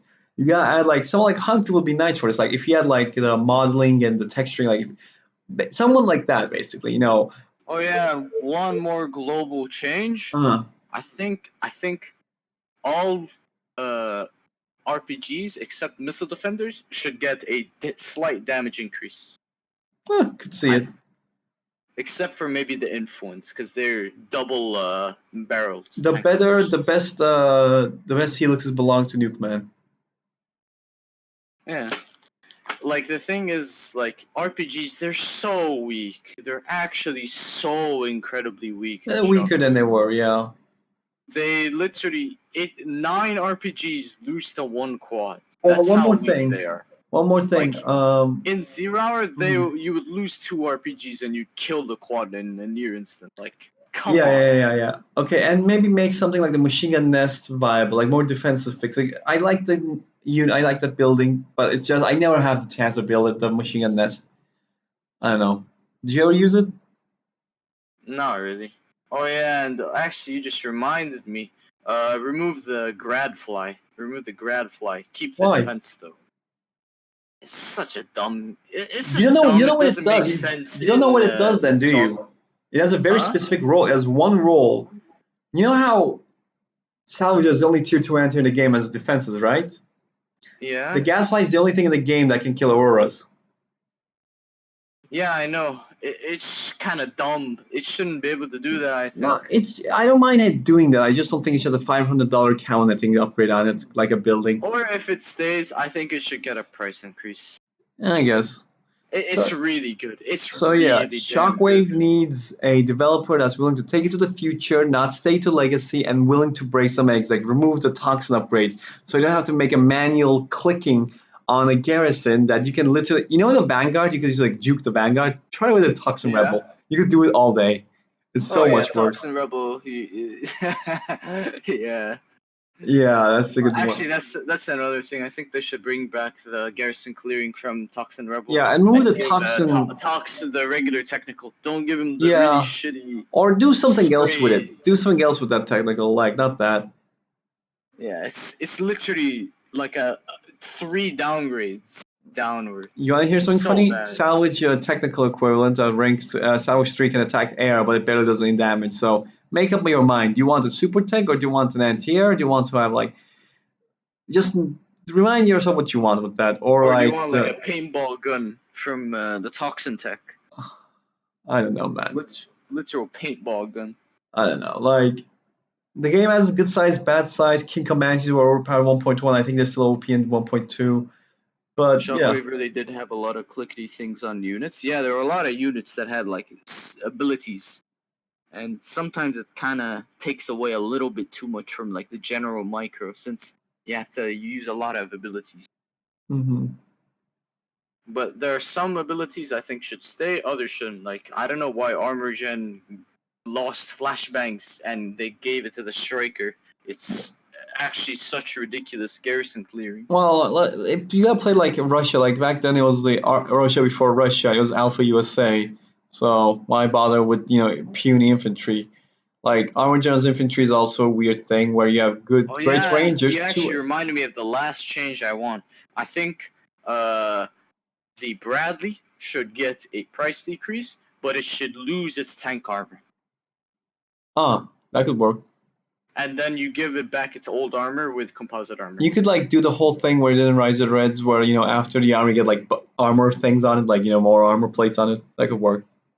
Yeah, that's how I think Bradley should have been But yeah, approached. like I currently think it should have revolved mainly around the rates. I think its playstyle should have revolved around rates and Vulcans and gladiators. Vulcans.